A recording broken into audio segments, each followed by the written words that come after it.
우리 주님을 사랑하시는 분만 아멘 하십시다. 이번 부흥회에 기대하시는 거, 사람이 우리의 안에 있는 소원이 아주 간절해지면요, 소원이 아주 그냥 대강, 그냥 오늘 맛집 가서 좀 맛있는 거 먹고 싶다, 이런 정도를 소원이라고 말하지 않습니다. 소원이 사람 안에 우리를 사람을 만들어가는 가장 중요한 일이 있는데, 그건 우리의 마음에 품은 바가 무엇을 품고 있느냐가 우리의 미래를 결정하고 우리의 존재를 결정합니다. 그래서 그 마음에 소원하는 바를 이렇게 들여다보면 이 사람이 될 사람인지 안 될 사람인지 금방 견적이 나옵니다. 여러분의 마음 안에는 무슨 소원이 있으십니까? 대답은 하지 마세요.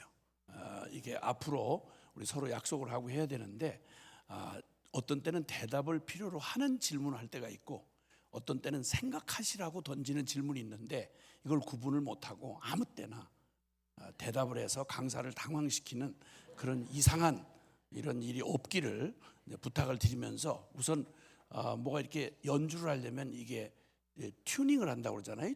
조율하잖아요, 기타 할 때. 그래서 이게 화음이 잘 되도록, 그런 것처럼 부흥회를 하려고 그러면 굉장히 짧은 시간입니다.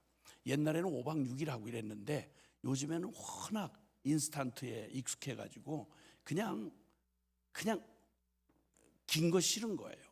쇼츠라고 그러나 뭐라 그러나 하여튼 일단 잠깐 제목 보고 씩 이렇게 지나가고, 이런 거에 익숙해서 꼭 하나님을 대할 때도, 하나님은 영원하시거든요. 우리야 짧은 인생 다 해봐야 70이고 강건하면 80이라도 그 세월의 빠르기가 쏘아놓은 화살 같다, 이렇게 성경에 나와 있는데, 그러다 보니까 뭐가 관심은 많고 알고 싶은 건 많은데, 근데 시간을 허락하지 않으니까 자꾸 짧게 이렇게 하는 게 버릇이 돼가지고, 영원하신 하나님 앞에 영원한 운명이 걸린 진리를, 은혜를 받고자 할 때에도 그냥 짧게 대강, 뭐예요? 간단하게 얘기해봐요. 뭔데요? 나 시간 바빠요. 왜?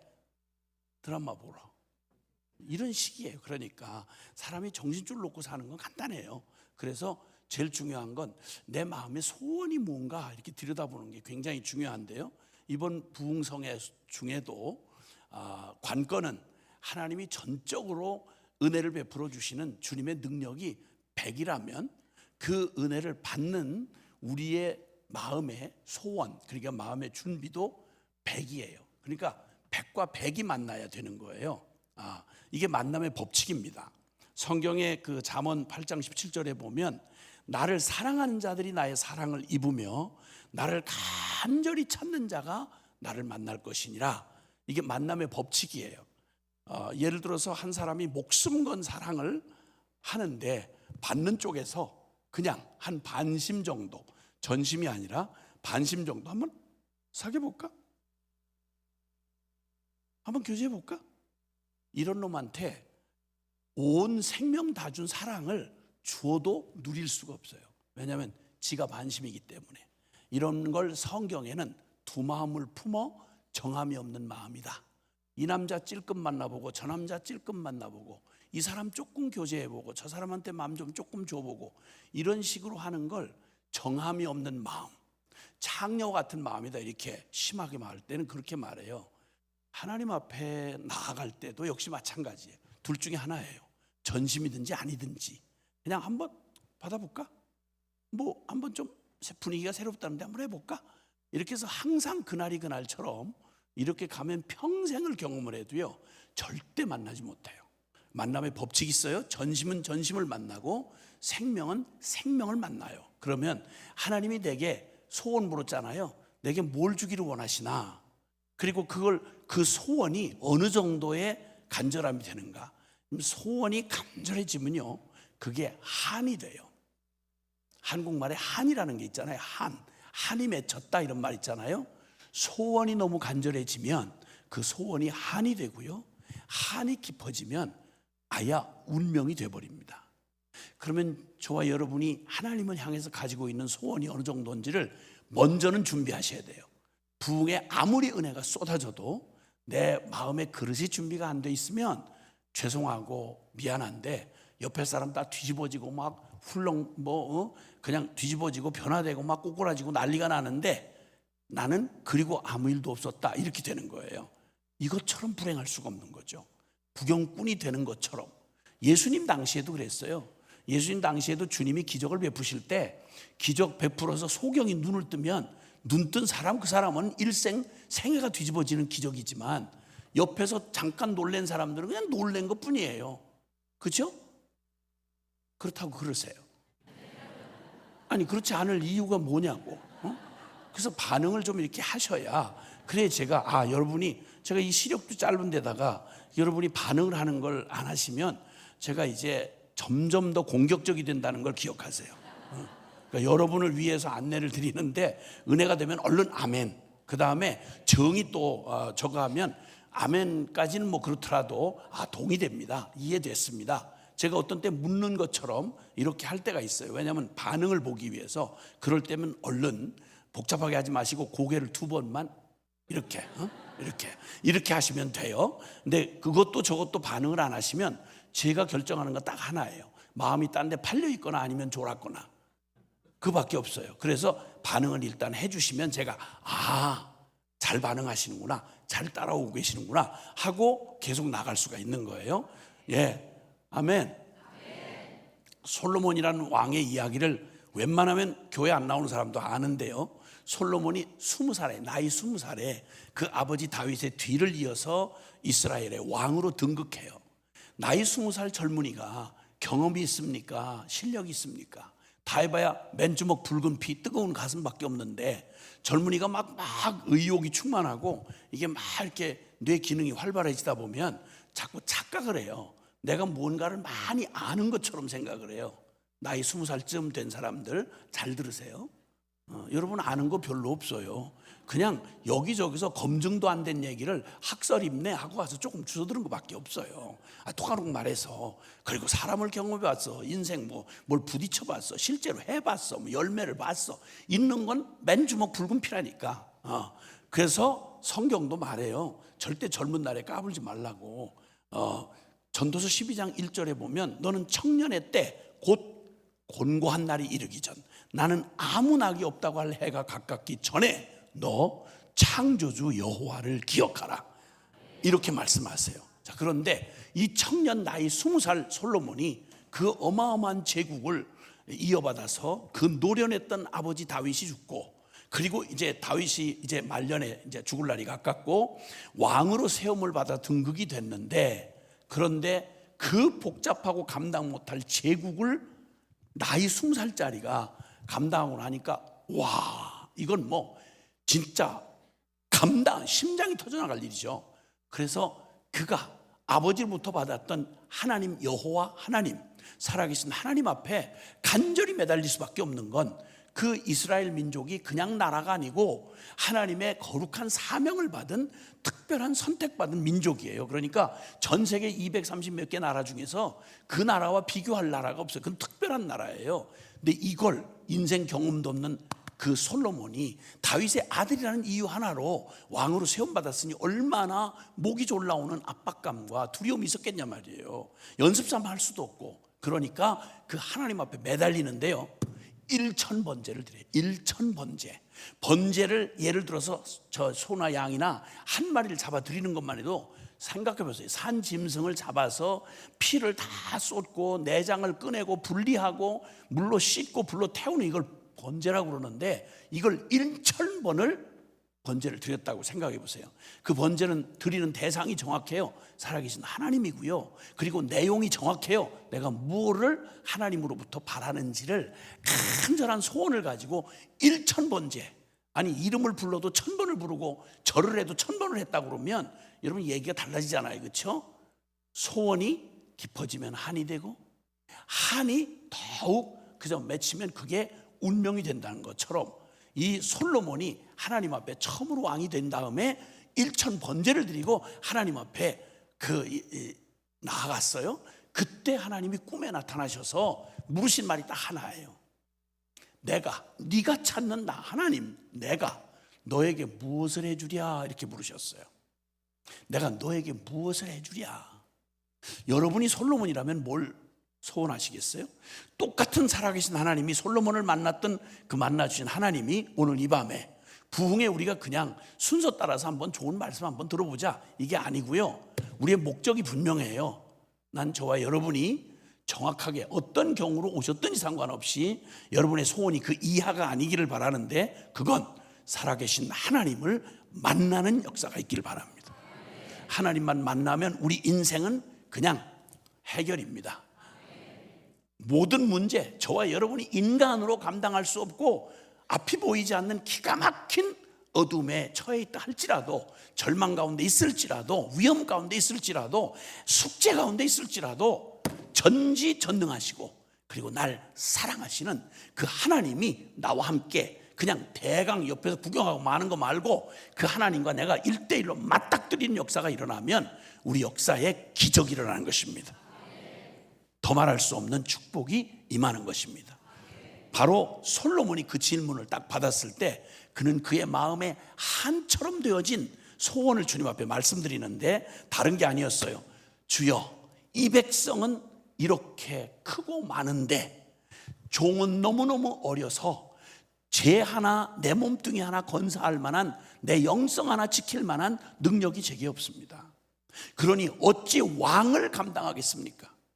어찌 이 나라를 감당하겠습니까? 이것도 하나님의 백성인데 저는 감당할 수가 없습니다. 그러니 다른 거 구할 저는 여력이 없습니다. 단 한 가지, 제가 이 백성이 맞이하게 될 수많은 일 중에 뭐가 옳고 뭐가 그른지를 내가 어떻게 이 수많은 백성들의 각기 다른 정치적 차이, 사회적 차이, 위치 차이, 상하 차이, 이 수많은 오늘날 우리가 겪는 다 준비된 이런 자유민주주의 대한민국 안에서도 이 정신사납게 지금 무슨 꼴로 지금 나라가 지금 난리를 치고 있는지, 뭐가 옳은지 어떻게 아시겠어요? 그런데 더군다나 고대시대에 각자 도생하던 바로 그때에 이 죄인들이 모여서 일으키는 수많은 일 가운데 내가 어떻게 옳은지 그른지 내가 어떻게 판단을 하겠습니까? 처음부터 불가능한 일입니다. 그리고 그가 이렇게 말해요. 하나님, 제게 다른 거 말고요, 하나님, 제게 지혜를 주옵소서. 그 무슨 지혜인가니? 하나님께 듣는 마음을 주사, 이렇게 말했는데 그 마음은 내게 하나님을, 전적 살아계신 하나님을 믿어서 그 하나님의 모든 지혜로운 말씀을 그대로 순종할 수 있는 능력을 내게 주옵소서. 아멘. 그러니까 하나님의 뜻을 주님이 이 모든 백성을 다스리는 왕은 나지만, 그러나 진정 이스라엘의 참된 왕은, 교회의 주인은 따로 없어요. 누가 주인인 거 아니? 우리의 교회 머리 대신 예수 그리스도가 주인이세요. 그러니까 그 주님이 우리에게 말씀하시는 걸 내 욕심에 가로막혀서, 내 편견에 사로잡혀서 듣긴 들어도 보긴 보아도 알지 못하고 엉뚱한 짓 하지 않고, 주님 당신의 뜻을 온전히 깨달을 수 있도록 듣는 마음을 허락해 주옵소서.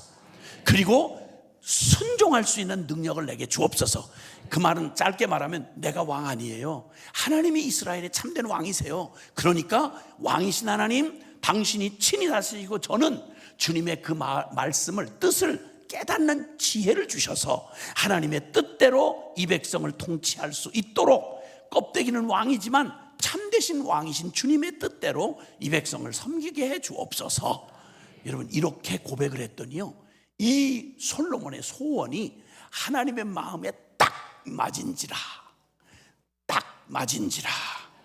하나님이 그에게 말씀 축복을 해주시는데, 네가 다른 것 구할 게 지금 많을 텐데, 너는 대적들을 이기는 전쟁의 능력도 필요하고 정치적인 수완도 필요하고 수많은 부귀와 장수도 필요할 텐데, 그런 거 구하지 아니하고, 네가 너의 유익을 구하지 아니하고 왕 대신 나의 하나님의 이름의 영광을 위하여 구했으니 그 네가 구한 그것 정말 내 마음을 기쁘게 한다. 그러니 네가 구하지 아니한 지혜는 당연히 줄 뿐만 아니라 너가 부탁한 이 나라의 운명을 내가 책임져 지켜 보호하고 인도해 주시겠노라. 그리고 내가 구하지 아니한 부귀와 장수와 그리고 영화도 너에게 더하여 주시리라.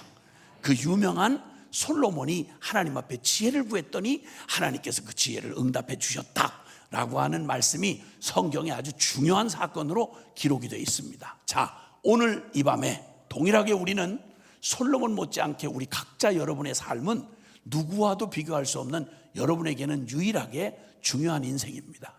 내 인생을 기껏 산다고 살았는데 헛손질하고 헛살아가지고 죽으라고 산 게 죄짓고 죽으라고 산 게 복받을 짓을 못하고 어리석게 살다가 속아서 살다가 만약 인생 끝장나고 하나님 심판 앞에 선다. 한 걸음 더 나가서 믿음 생활 열심히 한다고 했는데 아이 아뿔싸 그만 내 욕심에 채가지고 도대체 복음이 뭔지 하나님의 뜻이 뭔지 모른 채 내 열심으로 그냥 밀어붙이고 열심히 살았는데 아뿔싸 하나님의 뜻하고 정 다른 곳에 죽으라고 애썼는데 헛손질했다. 여러분 이러면 이거 진짜 억울하고 분한 일입니다. 그래서 부흥회는 말이죠, 왜 하느냐면 부흥회를 하는 이유 중에 심령 부흥회라고 보통 말하는데, 여러분이 이 부흥회는 다른 거 없이 한마디로 말하면 주님께서 내가 귀로만 듣던 하나님을 내가 눈으로 보고 하나여 회개하고 주님 앞으로 돌이킵니다 했던 욥과 같이 하나님 앞에서 이제 주님 앞에 맞닥뜨리는 엔카운트라는 말이 있는데 맞닥뜨리다 이런 의미가 있어요. 하나님을 귀로만 듣고 아는 하나님이 아니고 아빠의 하나님, 엄마의 하나님이 아니라 목사님의 하나님, 장로님의 하나님이 아니라 그 하나님이 나의 하나님, 그분을 내가 맞닥뜨려서 알게 되는 축복이기를 바랍니다. 그리고 그 하나님을 만난 자가 누리게 되는 그 놀라운 하나님의 그 영광, 그 능력, 그 축복이 남의 얘기가 아니라 이제는 나의 얘기가 돼야 되고, 할렐루야. 짧은 인생 이 땅에 주어진 이 소중한 나의 삶을 그래서 하나님이 헛된 대로 가지 않도록, 우리가 몸뚱이만 해도 건강한 줄 알지만 매년 정기 점검을 합니다. 정기 검진을 하잖아요, 그렇죠? 괜찮아요. 그렇게 안 해도 괜찮아요. 그냥 저도 매년 안 해요. 안 하고 지금 안 한다고 계속 지금 보험공단에서 계속 공갈 협박을 해가면서 문자를 계속 보내요. 계속 안 가요. 나도 지금 가면 재수없는 소리를 듣기가 확률이 높으니까 차라리 하나님 손에 맡기는 게 낫겠다 싶어서 안 가는데, 혹시 여기 의사 성도님 와 계시면 이해하시길 바랍니다. 저 같은 환자도 있다는 걸 아시고 그냥 이해하세요. 이해하는데 어쨌든 부흥회 때는 영적인 우리가 건강검진을, 육신의 건강검진을 매번 정기적으로 해서 우리의 몸이 얼마나 신비하고 오묘해요. 그래서 그냥 한 군데 병리 현상만 봐가지고는 몰라요. 그래서 미리미리 검진들을 해야 되는 것처럼 우리 잘 가는 신앙생활인 것 같지만, 여러분 이 믿음의 삶이, 여러분 그 삶의 원리와 패턴이 있잖아요. 우리가 우리의 삶이 제대로 되려면 첫 단추를 바로 꿰야 되는 것처럼 주님과 엔카운터가 일어나고 나면 그럼 우리 안에 두 가지 변화가 일어나요. 첫째는 우리의 잃어버렸던 정체감, 너무 바쁘게 분주하게 살다가 내가 누군지를 잃어버려요. 내가 누군지, 복음을 받고 하나님 앞에서 성도로 살아간다는 삶이 얼마나 어마어마한지를 깜빡 잃어버리고 자꾸만 세상 자잘한 일에 치여가지고 엉뚱한데 내 인생 팔고 산단 말이에요. 하나님 자녀답게 사셔야 돼요. 주님의 종답게 사셔야 돼요. 아멘. 그래서 먼저는 정체감이 회복이 되고요, 잃어버렸던 나의 정체감을 되찾게 되고, 두 번째는 이 부흥회를 통해서 우리 안에 재정렬이 일어나요. 재정렬, 흐트러지고 복잡하게 뭐가 중요한지 뭐가 선이고 훈지 이게 뒤죽박죽 되었던 우리의 신앙이 재정립이 돼서 정말 하나님의 진리로 튜닝을 해가지고 내 삶에 엉클어졌던, 혼란스러웠던 내 삶, 정신없이 깨어졌던 영적인 삶들 있잖아요. 리듬이 깨졌잖아요, 그죠? 그런 게 있단 말이에요. 대답 안 해도 상관은 없어요. 상관없어요. 이제 앞으로 계속 이제 말씀으로 이제 진단을 받으시면 어머나 엉망진창이구나, 나 미쳤구나, 그냥 머리 그냥 북수제미처럼 하고 막 정신사납게 그냥 이렇게 막 꼭 잠자다가 쫓아나온 사람처럼 내 영혼의 모습이 뒤죽박죽이고 엉망진창이구나 이거. 이런 걸 정리를 하고 이제 깨끗이 깎을 거 깎고 정리할 거 정리하고 단장하게 내가 원래의 모습, 바른 모습으로 재정렬하는 일이 일어나요. 두 가지가 일어난다, 부흥회를 통해서. 첫째는 잃어버린 정체감을 되찾게 해주신다. 두 번째는 재정렬이 일어난다. 이 두 가지가 일어남으로 내 영혼 안에 하나님이 부어주시는 하나님과 맞닥뜨리는 이 역사가 부흥회를 통해서 일어나고 나면 두 가지 일어난다. 첫째는 내 정체감을 되찾는다. 내가 누군지, 하나님 앞에서 특히 나는 어떤 존재인지를 주님께서 깨닫게 해주실 뿐만 아니라 그 존재답게, 내가 나답게, 하나님 자녀답게, 거룩한 일꾼답게, 성도답게 이렇게 살아갈 수 있도록 나를 온전하게 다시 복음 앞에 세워주시고, 그리고 뒤죽박죽 정신없이 혼돈돼가지고 다 무너졌던 경건생활, 기도생활, 그리고 주님 앞에서 온전하게 거룩하게 살아야 할 내 삶이 뒤죽박죽 됐던 거, 이대로 그냥 가면 큰일 나요, 여러분. 큰일 나요. 그래서 이걸 다시 재정렬하는 일이 일어난다, 부흥회를 통해서. 그러면 여러분 이제 초점을 바로 하고 주님을 만날 준비 되셨습니까? 전심으로 주님의 한 가지 소원, 주님, 저 주님 만나고 싶어요. 내 안에 주님과 엔카운터가 일어나고 싶어요. 주님 저를 만나 주시고 저의 잃어버렸던 정체감을 되찾게 해주시고, 그리고 주님 제 안에 엉클어졌던 저의 영적 삶과 질서를 다시 새롭게 정돈시켜 주세요. 여러분, 이것이 여러분의 간절한 소원과 기도가 되기를 바라고, 이번 집회 내내 초점 잃지 말고 주님 앞에 이거 여러분 기도로 준비하시고 사모하는 마음으로 함께 참여해 주시기를 바랍니다. 그리고 한 가지만 더 잔소리를 한다면, 이번 그동안은 습관이 돼가지고 아마 흔히 그렇게 하셨을 것 같은데, 성경책 오늘 안 갖고 오셨죠? 갖고 오셨어요? 어머나, 너무 감사해요. 갖고 오신 분 한번 손 들어보세요. 한번. 우와, 세상에 어떻게 이렇게 감사하게. 손 내리세요. 너무 감사해요. 진짜 감동이에요. 그냥 얘기가 아니라, 요즘에 제가 부흥회를 다니면서 가서 제일 걱정스러운 게 성경을 안 갖고 와. 성경을. 그래서 성경 안 갖고 오신 분들 차마 물을 수가 없어요. 성경 안 갖고 온 사람 그러면 거의 다 손드니까. 성경 갖고 온 사람 손들어 보라면 거의 손을 든 사람을 찾기가 힘들어요. 여러분, 눈에서 멀어지면 마음도 멀어진다는 거 알고 계시죠? 가까운 먼 친척보다 가까운 이웃이 사촌이라고 이런 말 있잖아요. 성경책 여러분 손에서 멀어지는 순간 여러분 마음도 주님에게서 멀어져요. 놀러 갈 때도 성경책 갖고 가야 되나요? 맞아요. 놀러 갈 때 죄질 확률이 높기 때문에 그때는 성경책을 더 갖고 가야 돼요. 아무데고 늘 저보고 늘 백팩을 메고 다니니까 뭘 저렇게 눕고 다니나 이러는데, 성경책 들어있어요. 그냥 성경책. 어디를 가든지 놀러 가든 어디를 가든 늘 습관처럼. 요즘 핸드폰은 챙겨도 이건 잘 안 챙기더라고요. 그리고 자매들이 그 명품 백에 대한 집착이 대단히 강하다는 얘기를 들었어요. 듣는 것보다 짜증난 얘기가 많아. 근데 어쨌든 명품 백의 기준은 정확히 알고 계세요? 성경책이 들어갈 수 있느냐 없느냐예요. 명품 백의 기준은 성경책이 들어갈 수 있느냐 없느냐 이거예요. 그래서 이번 성회 때는, 집회 때는 반드시 성경책을 반드시 갖고 오신다. 약속하실 수 있나요? 너무 감사해요. 이거 굉장히 중요한 일이에요. 성경책 읽는 건 차치해 두고 나중에로 얘기하고, 그것까지 얘기하면 이제 질려서 숫제 성경책과 함께 사라지는 수가 있어. 그래서 그냥 그런 얘기는 안 하겠어요. 성경책만 가지고 오시라, 이 얘기까지만 제가 얘기를 하겠어요. 그럼 준비되셨죠? 자, 지금 부흥회가 성공적으로 되기 위해서 여러분의 마음의 소원을 딱 정돈하고, 주님 만나고 싶어요, 엔카운터가 일어나게 해주세요. 그래서 내 삶에 정체감과 그리고 재정렬이 일어나게 해주세요. 이 소원이 간절하게 하나의 소원으로 함께 준비되어야 된다라고 하는 거, 성경책 갖고 오시라 하는 거 다 기억나시죠? 그 다음에 반응을 하시되 억지로는 하지 마세요. 억지로 하지 말고, 그러나 마음을 주실 때에는 열린 마음으로 고개를 2번 이렇게 끄덕인다. 할렐루야. 그리고 이제 마지막으로, 지금까지는 설교 시작된 거 아니에요. 오리엔테이션.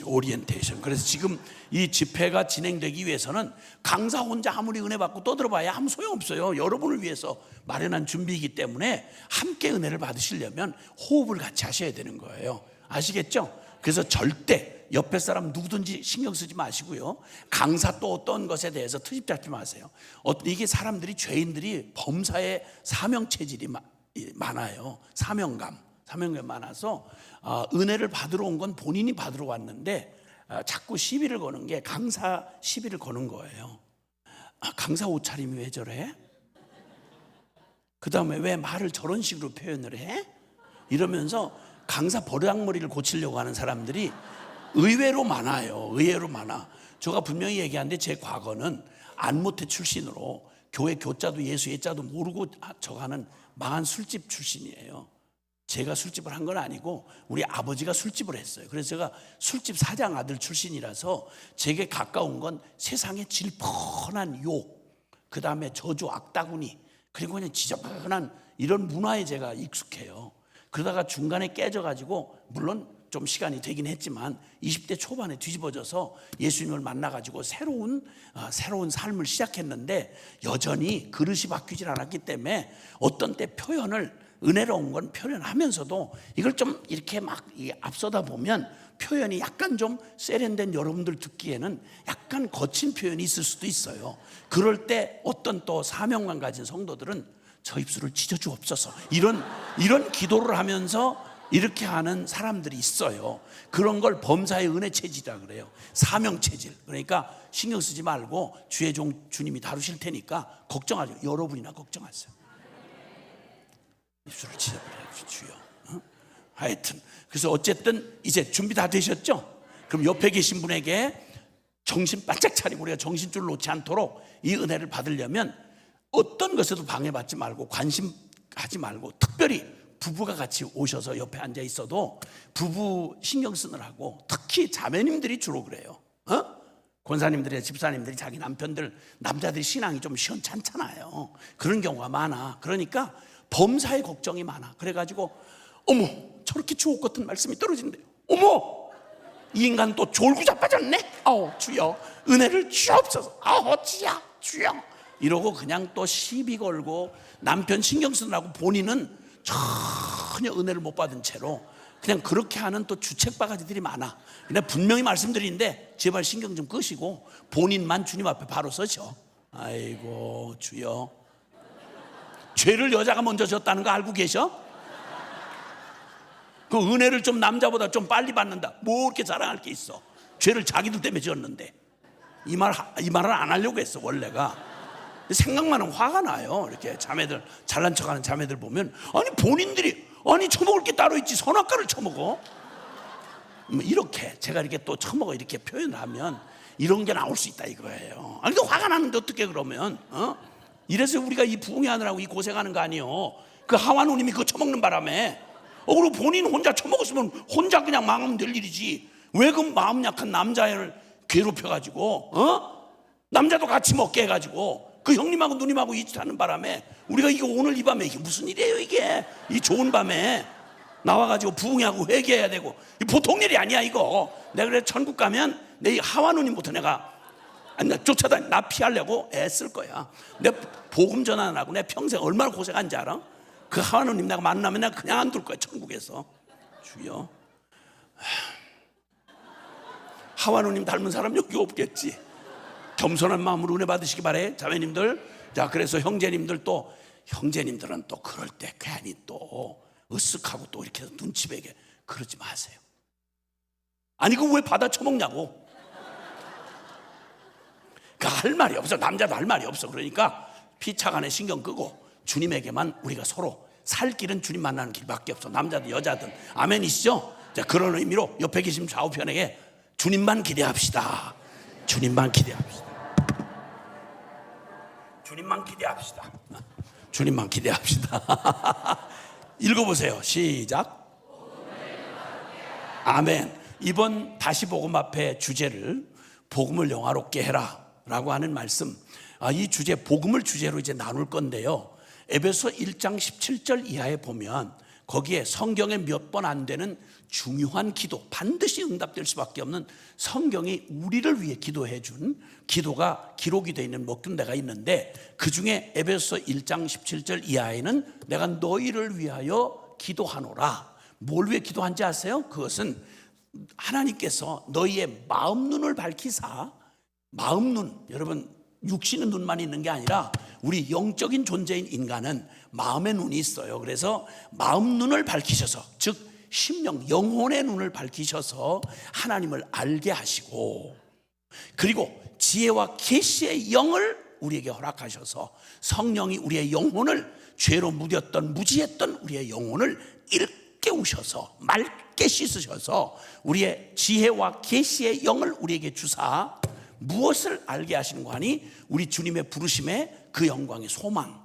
그리고 그 복음의 능력의 지극히 크심, 그리고 우리에게 베푸신 그 복음 안에 베푸신 축복이 어떠한지를 깨닫게 알게 해라. 그래서 첫날 복음의 영광, 둘째 날 복음의 능력, 셋째 날 복음의 축복. 그래서 우리에게 허락하신 기쁜 소식, 성경은 바로 이 기쁜 소식을 기록하기 위해서 우리에게 주어진 살아계신 하나님의 말씀이에요. 내 인생 일생일대 영원까지 내 삶의 가장 크고 가장 영광스러운 그 기쁜 소식, 참된 복음이 과연 무엇이냐라고 하는 걸 우리의 인간의 이성이나 그리고 인간의 어떤 그 지각으로 알 수 있는 게 아니고요, 오늘 읽어주신 본문처럼 육에 속한 사람은 성령의 일을 받지 아니하나니 저에게는 미련하게 보이고 깨닫지도 못한다. 그러니까 여러분, 교회는 그냥 덜렁덜렁 어디 절간 가듯이 성당 가듯이 그냥 한번 나가볼까? 뭐 내가 뭐 이런 책도 있고 저런 사상도 배웠는데 주접떨면 알 길이 없어요. 영이신 하나님은 우리가 판단하는 이런 종교적 어떤 개념, 어떤 철학적 어떤 사상 이런 따위가 아니라 살아 계신 인격이신 하나님이십니다. 그 하나님을 영과 진리로 예배하는 자만 주님을 만날 수 있는 일이 생깁니다. 그렇기 때문에 겸손하게 하나님 지혜와 계시의 영을 바로 우리에게 성령께서 지혜와 계시의 영으로 우리에게 찾아오셔서 우리의 무뎌졌던, 둔해졌던, 그리고 어두워졌던 우리의 영혼을 감각을 되살려 주셔서 영이신 하나님을 알아보게 해주시고 그 하나님이 우리에게 주신 복음의 영광이 무엇이며 그 복음의 능력이 어떠하며 그 복음의 축복이 어떻게 주어졌는지를 깨달아서 복음의 영광 가운데 우리의 삶이 완전히 그 영광에 사로잡힌 자의 삶으로 누구도 막을 수 없는 우리의 모든 인생의 어두운 그림자를 다 제해버리시고 하나님의 영광에 사로잡힌 바로 그런 놀라운 존재로 우리를 주님께서 바꿔주시고, 그리고 주님의 복음 안에서 허락한 능력이 얼마나 큰지 그 능력이 우리의 삶에 역사하셔서 그 능력을 경험하면서 믿기는 믿는데 꼭 머리 깎인 삼손처럼 이름은 거창한 이름을 가졌는데, 예수 교회라는 이름을 가졌는데, 이 엄청난 성도라는 이름을 갖고도 한 번도 성도답게 한 번 자기 안에 있는 능력이 뭐가 있는지도 모르고 그거 한번 멋지게 펼쳐서 그 능력을 경험해 본 적이 없이 그냥 아무 능력도 체험도 없이 남 얘기 들으면 부러워하는 간증이나 듣다가 그저 날마다 나는 안 되고 그래서 적당하게 그저 종교 비슷하게 예배당 왔다 갔다 안 믿어지는 예수님 믿어 드리느라고 죽을 고생을 하고 이해되지도 않는 알지도 못하는 복음을 이고 다니고 지고 다니고 끌고 다니고 그냥 안고 다니느라고 피곤해 죽을 지경이야. 예수 믿는 것 때문에 너무 힘들고 예수 믿는 건 쉽지 않고 예수 믿는 것 때문에 손해본 거 많고 그저 날마다 슬프고 우울한 무슨 종교 행위도 아니고 그 진짜 어리석기 짝이 없는 일이에요. 그래서 정말 복음을 복음답게, 복음 간단해요. 기쁜 소식이에요. 그럼 기쁜 소식을 들었다, 그걸 믿게 됐다, 알게 됐다 그러면 내 삶에 제일 나타나야 되는 생명의 그 결론이 바로 뭐냐면 기쁨이잖아요. 여러분, 다른 어떤 조건이 다 사라져도 하박국서 1장에 있는 말씀, 3장에 있는 말씀처럼 그 무화과에 열매가 없고 포도에 소출이 없고 외양간에 소가 없고 우리의 양이 없을지라도, 쉽게 말하면 다 거덜나고 인생 기뻐할 조건이 다 사라지는 극단의 상황이 와도 나는 여호와로 인하여 즐거워하리로다. 하나님을 인하여 기뻐하는 이 기쁨이 세상에 이거 없어지면 죽는 줄 알고 달달 떨며 무서워하는 하나님 없는 영적 고아인 세상 이방인 사람들처럼 그렇게 살지 아니하고 예수님 만나서 복음을 알고 나면 그러면 천하의 어떤 고난과 시련과 사람들이 이해할 수 없는 그런 역경이 찾아와도 여러분 그 어떤 것도 빼앗을 수 없는 절대적인 이 복음의 기쁜 소식이 내 영혼을 붙들어서 능력 있게 하고 이기게 하고 승리하게 한다 이 말입니다. 예수면 충분하고 복음이면 다고, 여러분 이런 증인이 있어야 이 두려움 가운데 이 험난한 인생의 어려움에 질질 매며 살아가는 사람들에게 호기심을 가질 거 아니에요. 뭐 때문에 행복해? 아니 저 무슨 인간이야? 저 내가 다 아는데 어떻게 저렇게 당당해? 어떻게 저렇게 침몰되질 않아? 어떻게 저렇게 날마다 푸르고 청청해? 도대체 저 비결이 뭐야? 사람들이 우리 안에 있는 그 증거를 보고 하나님을 만나고 싶은 열정이 생기도록 우리를 증인 삼으시려고 주님이 우리 세상에 복음을 우리에게 주셨다 이 말입니다. 아멘.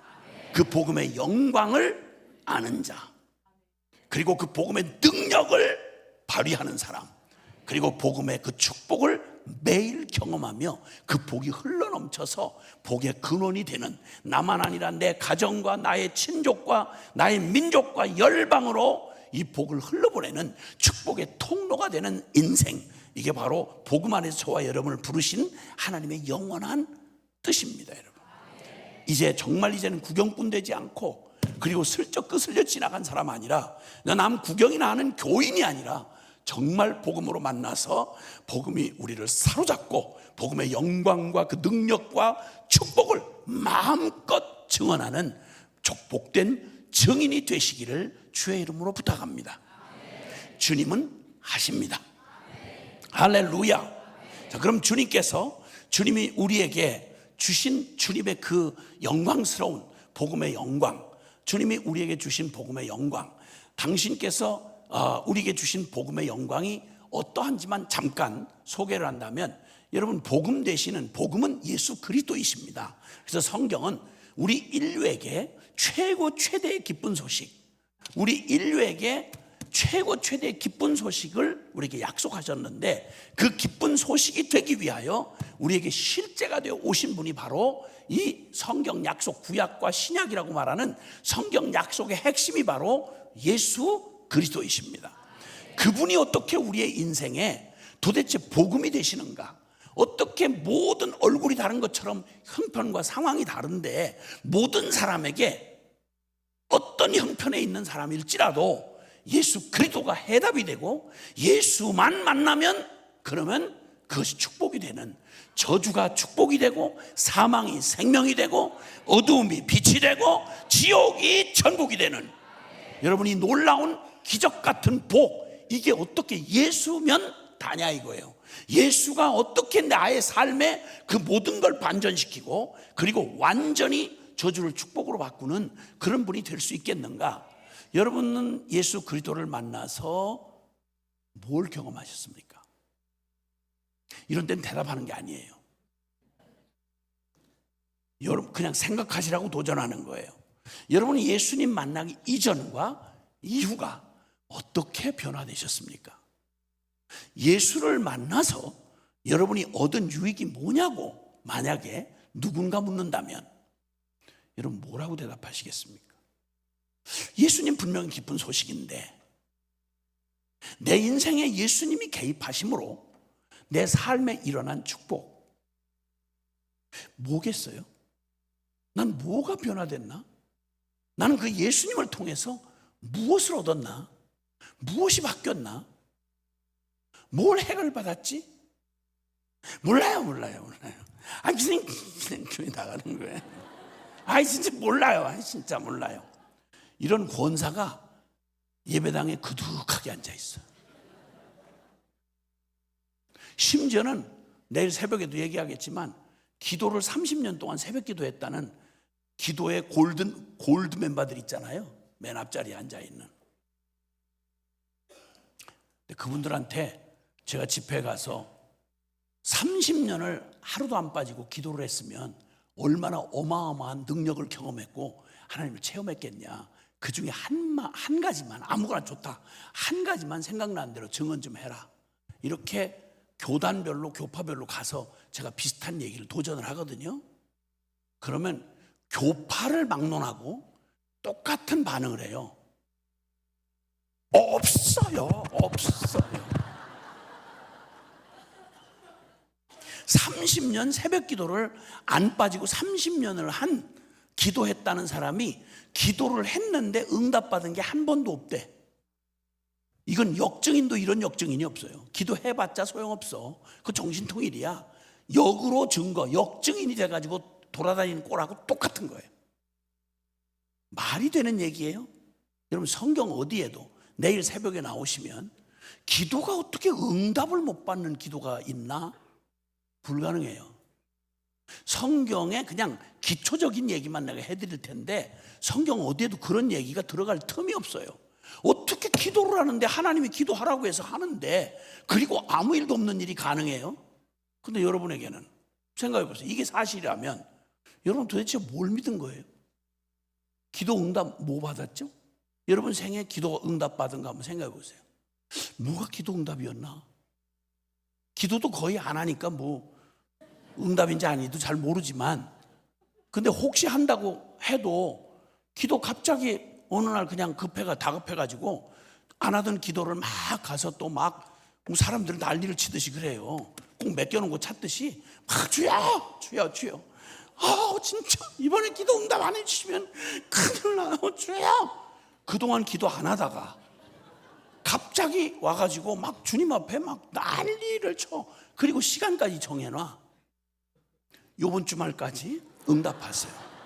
좀 이번 주말까지 응답 안 하시면 주여 주님하고 나하고 끝이에요.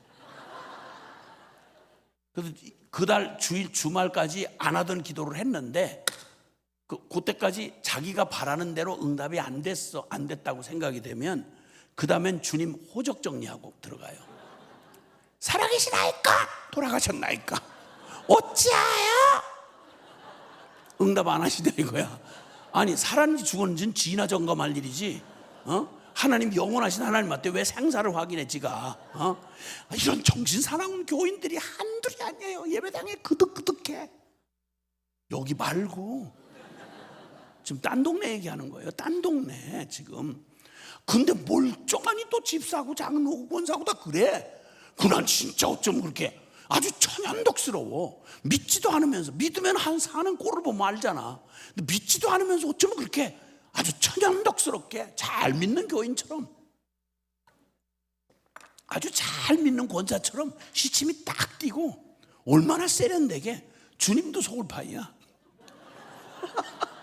하여튼 별의별 사람들이 많아. 그러니까 이런 정신사나운 일을 여러분 그냥 보편적으로 다 그래요. 예수 믿는 거 다 그렇지 뭐 우리가 무슨 뭐 다 목사님이에요. 우리가 선교사님이에요.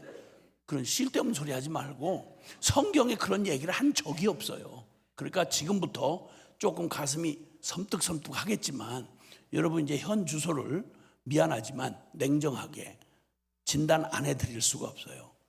정직한 의사는요 암병 걸렸으면 암이라고 얘기를 해줘야지 듣기 좋은 말로 그냥 그냥 무슨 부스럼 좀 났는데요 그냥 괜찮아요 진통제 먹고 그냥 마음을 편안히 잡수시고 그래서 나중에 눈이 안 떠지면 그냥 죽은 줄 알면 돼요. 이런 의사는 이거 벼락 맞을 의사예요 이거. 어떻게 하나님의 복음을 전하면서 죄인 놈을 죄인이라고 진단을 못해. 어떻게 그 천벌 맞을 지옥 갈 그런 지옥행 열차를 타고 있는 이 불순종과 죄악에 있는 죄인에게 어떻게 좋은 말 하겠냐고요. 그때는 사랑하는 게 다른 게 아니라 냉정하게 결과를 직시하게 하고 빨리 결단하도록 분명하게 해줘야 그게 양심 있는 사람이고 사랑하는 사람 아니겠어요? 죽을 병을 죽을 병이라고 얘기해 줘야 살 길을 찾을 거 아니에요. 아멘? 아멘. 교인 떨어질까 봐 무서워서 할 말 못하면 그거야말로 큰일 나는 일이죠. 할 말을 해줘야 더 부흥이 되죠. 살고 싶은 영혼들을 보내주시죠. 그러니까 이제 주님께서 우리에게 더 이상 우리를 위안하거나 우리를 속이는 일이 없어야 돼요. 이 복음의 영광 말씀드린 대로 이 복음이 얼만큼 영광스러우냐라고 하는 것에 대하여 여러분 예수님이 오신 사건을 하나님이 직접 하신 말씀만 얘기해 볼게요. 하나님이 직접 요한복음 3장 16절에 다 같이 우리 암송하실 수 있죠? 다 같이 시작. 하나님이 세상을 이처럼 사랑하사 독생자를 주셨으니 이는 저를 믿는 자마다 멸망치 않고 영생을 얻게 하려 하심이니라. 아멘. 아멘.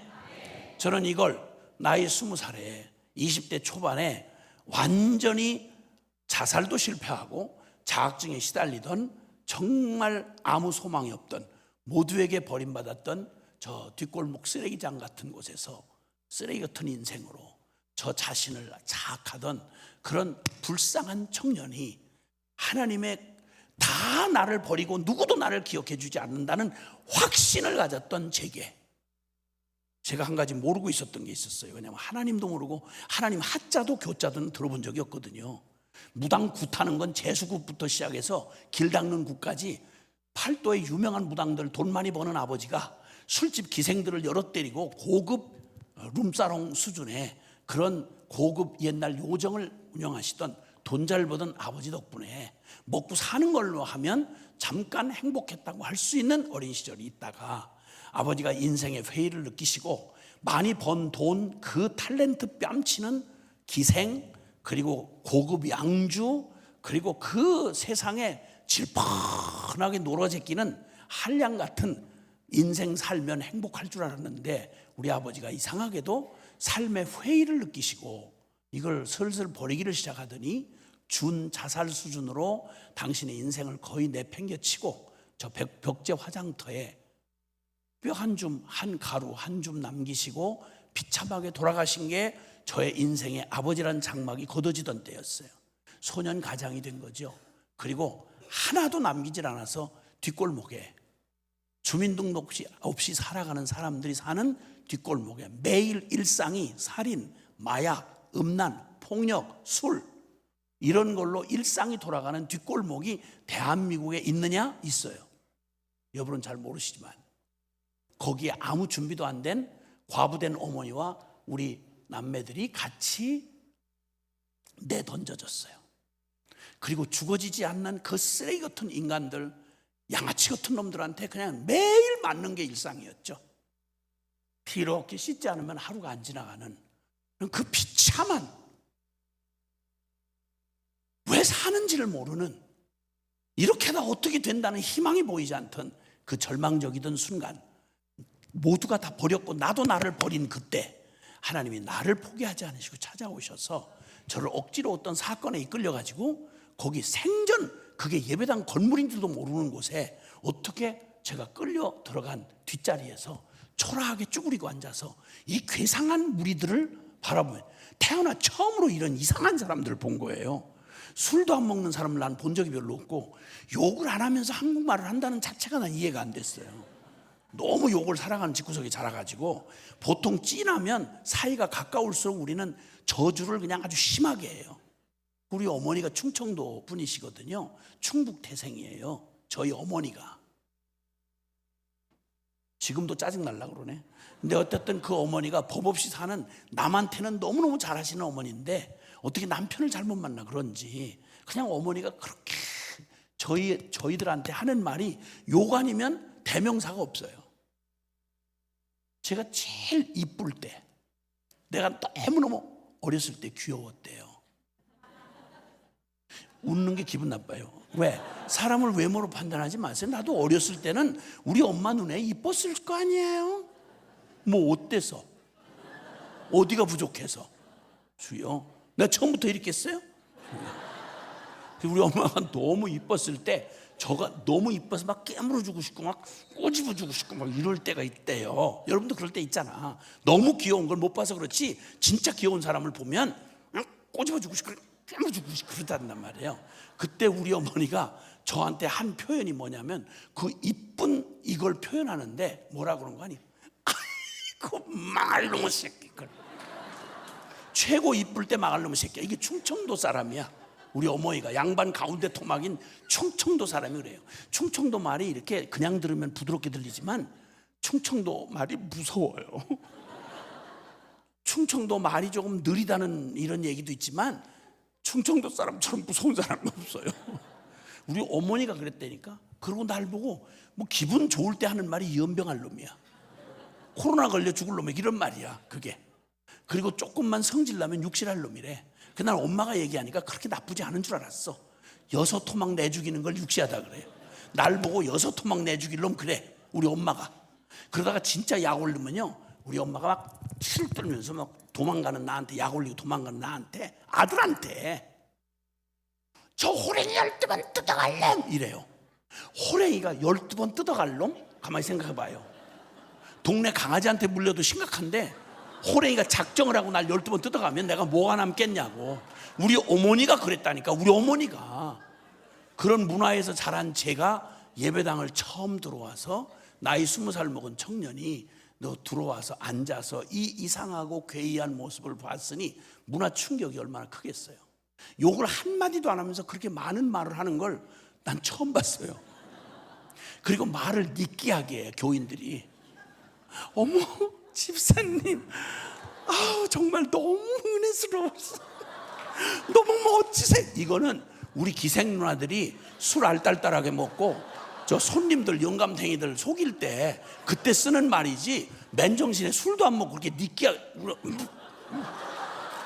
토할 것 같아요. 난 너무 이렇게 느끼하게 말하는 건. 그냥 쌍욕을 하고 막 말을 거칠게 해야 나는 속이 편안한데, 교회에서 욕을 한마디도 안 하더라고. 그리고 너무 느끼하게 얘기를 해. 어쩌면 사람들이 이렇게 단정하고 매끄러하게 전혀 죄인 아닌 것처럼 이렇게 어떻게 이럴 수가 있어요, 교회가. 지금은 익숙해졌는데 그때는 굉장히 어려웠어요. 그래서 어쨌든 그렇게 뒤에 초라하게 쭈그리고 앉아서 사건 해결될 때까지 조건부로 내가 나왔거든요. 한 주가 가고 두 주가 가고 세 주가 가고, 처음 들어보는 얘기, 천지를 창조한 신의 얘기,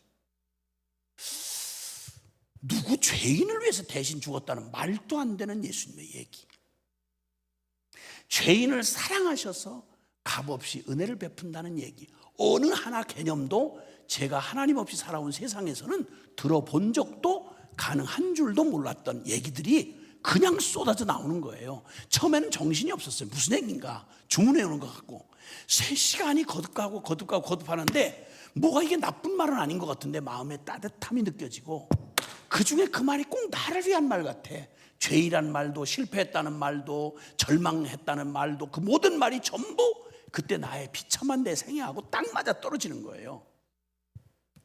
그러던 어느 날 요한복음 3장 16절의 메시지를 쭉 이어서 메시지를 전하는데, 세상에 내 안에 작은 충격들로 토막토막 왔던 그게, 하나님이란 분이 세상을 이처럼 사랑했는데 얼만큼 사랑했냐면, 살릴 다른 길이 없으면 자기 하나밖에 없는 아들을 대신 죽여서라도 살리려고 사랑했던 대상이 누구냐면, 쓸만한 놈이 아니고 괜찮은 놈이 아니라 멸망할 죄인 중에 쓰레기 같은 놈, 죄인을 이처럼 사랑해서 자신 아들을 대신 죽인 하나님의 사랑, 그리고 자격 조건이, 이 어마어마한 하나님의 사랑과 이 기쁜 소식을 만약 자격을 요구했다면 판검사되는 고등고시 비교하겠어요? 행정사법고시 비교하겠어요? 어떤 자격이 돼야 80억 인구 중에 그 자격에 해당될 놈이 누가 있겠어요? 그런데 이 어마어마한 복음을, 이 어마어마한 하나님의 사랑을, 조건이 딱 하나예요. 누구든지 믿는 자마다, 누구든지 믿는 자마다 평생 강도질하다가 사형언도 받아 사지가 뒤틀어지도록 십자가에 찢겨 매달린 죄인놈이, 우편 강도가 예수님 마지막 알아보고, 예수님 내 인생 평생을 다 찌그러졌는데 오늘 당신의 나라 임할 때 나 같은 놈도 천국 혹시 갈 수 있습니까? 세상에 여러분 어디서 이런 유의 얘기를 들어보셨어요? 천국이 어딘데 어떤 자격을 가지고 들어가요? 근데 이 모든 걸 조건이 딱 하나인데, 말도 안 되는 하나님의 그 끔찍한 십자가의 사랑으로 우리를 사랑하신 하나님의 사랑의 복음을 믿기만 하면 천국 간다는 거예요. 믿기만 하면 천국 간다는 거예요. 아니, 이미 이루어진 사실, 하나님이 준 걸 믿는 게 무슨 공로야? 믿기만 하면 이 영원한 하나님의 사랑, 형연할 수 없는 하나님의 사랑, 죄인을 의인되게 하시고, 원수를 아들 되게 하시고, 장녀를 신부되게 하시고, 어두움을 빛이라고 하시고. 아멘. 이 말도 안 되는 하나님의 사랑과 은혜를, 조건이 딱 하나인데 믿기만 하면. 그러면 영생을 얻게 하려 하심이라. 그동안 들었던 파편 같은 진리가 성경 안에 이게 핵심 진리로 이게 선포되던 날, 전 그때가 70년대 초였습니다. 70년대 초에 그 진리가 저를 갖다가 도전을 하는데, 그 살아계신 하나님이라는 분이 나 자살하려던 성공도 못하고, 누구도 일가지청 누구도 나를 돌아보지 않고 버림받았던 아버지에게서 아무 보호를 받지 못하고, 그리고 그 쓰레기 같은 인간들에게서 짓밟히던, 그래서 내가 자학증에 시달리던 나 같은 놈을, 아무 희망도 보이지 않던 나를, 아버지 죽던 날이, 아버지 돌아가시던 날이 중학교 2학년 때였어요. 그때 공식 학력이 끝났어요. 아버지 죽음과 함께. 지금도 안 바뀌었어요. 저희 최종 학력은 중학교 중퇴예요. 배경은 망한 술집 아들이고요. 내 이 존재와 처지가 자살할 이유였어요. 지긋지긋한 가난. 성질 나는 대로 이거 조폭 두목이라도 될 만한 용기라도 있으면 좋겠는데, 그럴 용기도 없는 놈, 이 찌질한 놈, 살아있을 이유가 전혀 없는 놈, 희망이라고 다 해봐야 아버지 술집 하던 아버지가 본 게 없는데, 나 성공하면 술집 사장밖에 더 하겠어? 사장 됐다 한들 아버지처럼 저렇게 비참하게 죽고 벽제 화장터에 뼈가루 한 줌 될 거밖에 더 있겠어? 왜 살지? 내가 누구야? 나는 왜 태어났어? 이걸 누구한테 물어볼 대상이 없는 거예요. 여보세요, 난 누구예요? 왜 살아요? 이렇게 다 태어났지만 다 늙고 병들고 죽는 거, 생로병사. 석가모니 이거 고민하다가 출가해가지고 불교라는 세계 3대 종교 중에 하나를 만들었는데, 누구도 예배가 없는데 죽을 일을 왜 태어났고, 태어났는데 애써봤자 성공해봤자 늙고 병들고 정해놓은 수순으로 죽음을 기다리는데, 그게 나하고 이 성공은 무슨 상관이에요? 왜 살아요? 성실하게 살아야 될 이유가 뭐예요? 여러분 대답 아세요? 어디가 물어보면 이 대답을 해주지요? 나는 교회 교자도 예수 예자도 모르니까 한 번도 이런 해답에 대해서 가능성을 들어본 적이 없었어요. 누구한테 물어봐야 할지. 이거 보세요, 날 좀 도와줘요. 난 누구예요? 나 어떻게 살아야 돼요? 그리고 나 이거 나중에 어떻게 되는 거죠?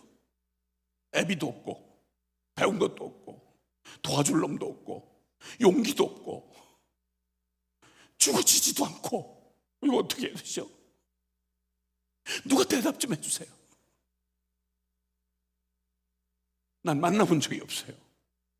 억지로 끌려간 예배당에서 꿈에도 생각해보지 못했던 하나님이라는 분이 성경의 약속을 통해서 이미 이뤄놓은 복음을 들려주다가 어느 날 이게 쫙 요한복음 3장 16절로 내게 이걸 깨닫게 하시면서, 그 하나님이 내 마음에 처음으로 내가 영적인 존재라는 걸 처음으로, 그때도 몰랐죠. 지금은 내가 알아요. 그때 내 마음에 처음으로 태어나 처음으로 뭔가 표현할 수 없는 내 속에 있는 어떤 내가 반응을 하는데 말이죠. 그 요한복음 3장 16절 통해서 하나님이라는 분이 나한테 두 가지를 깨닫게, 꼭 마음에 막 여기다가 새겨주듯이 깨닫게 해주는데, 간단한 거였어요. 내가 널 사랑한다. 난 연습으로도 한 번 누구한테 들어본 적이 없는 말이었어요. 부모에게도. 누군가 나를 사랑하는 대상, 존재가 있다?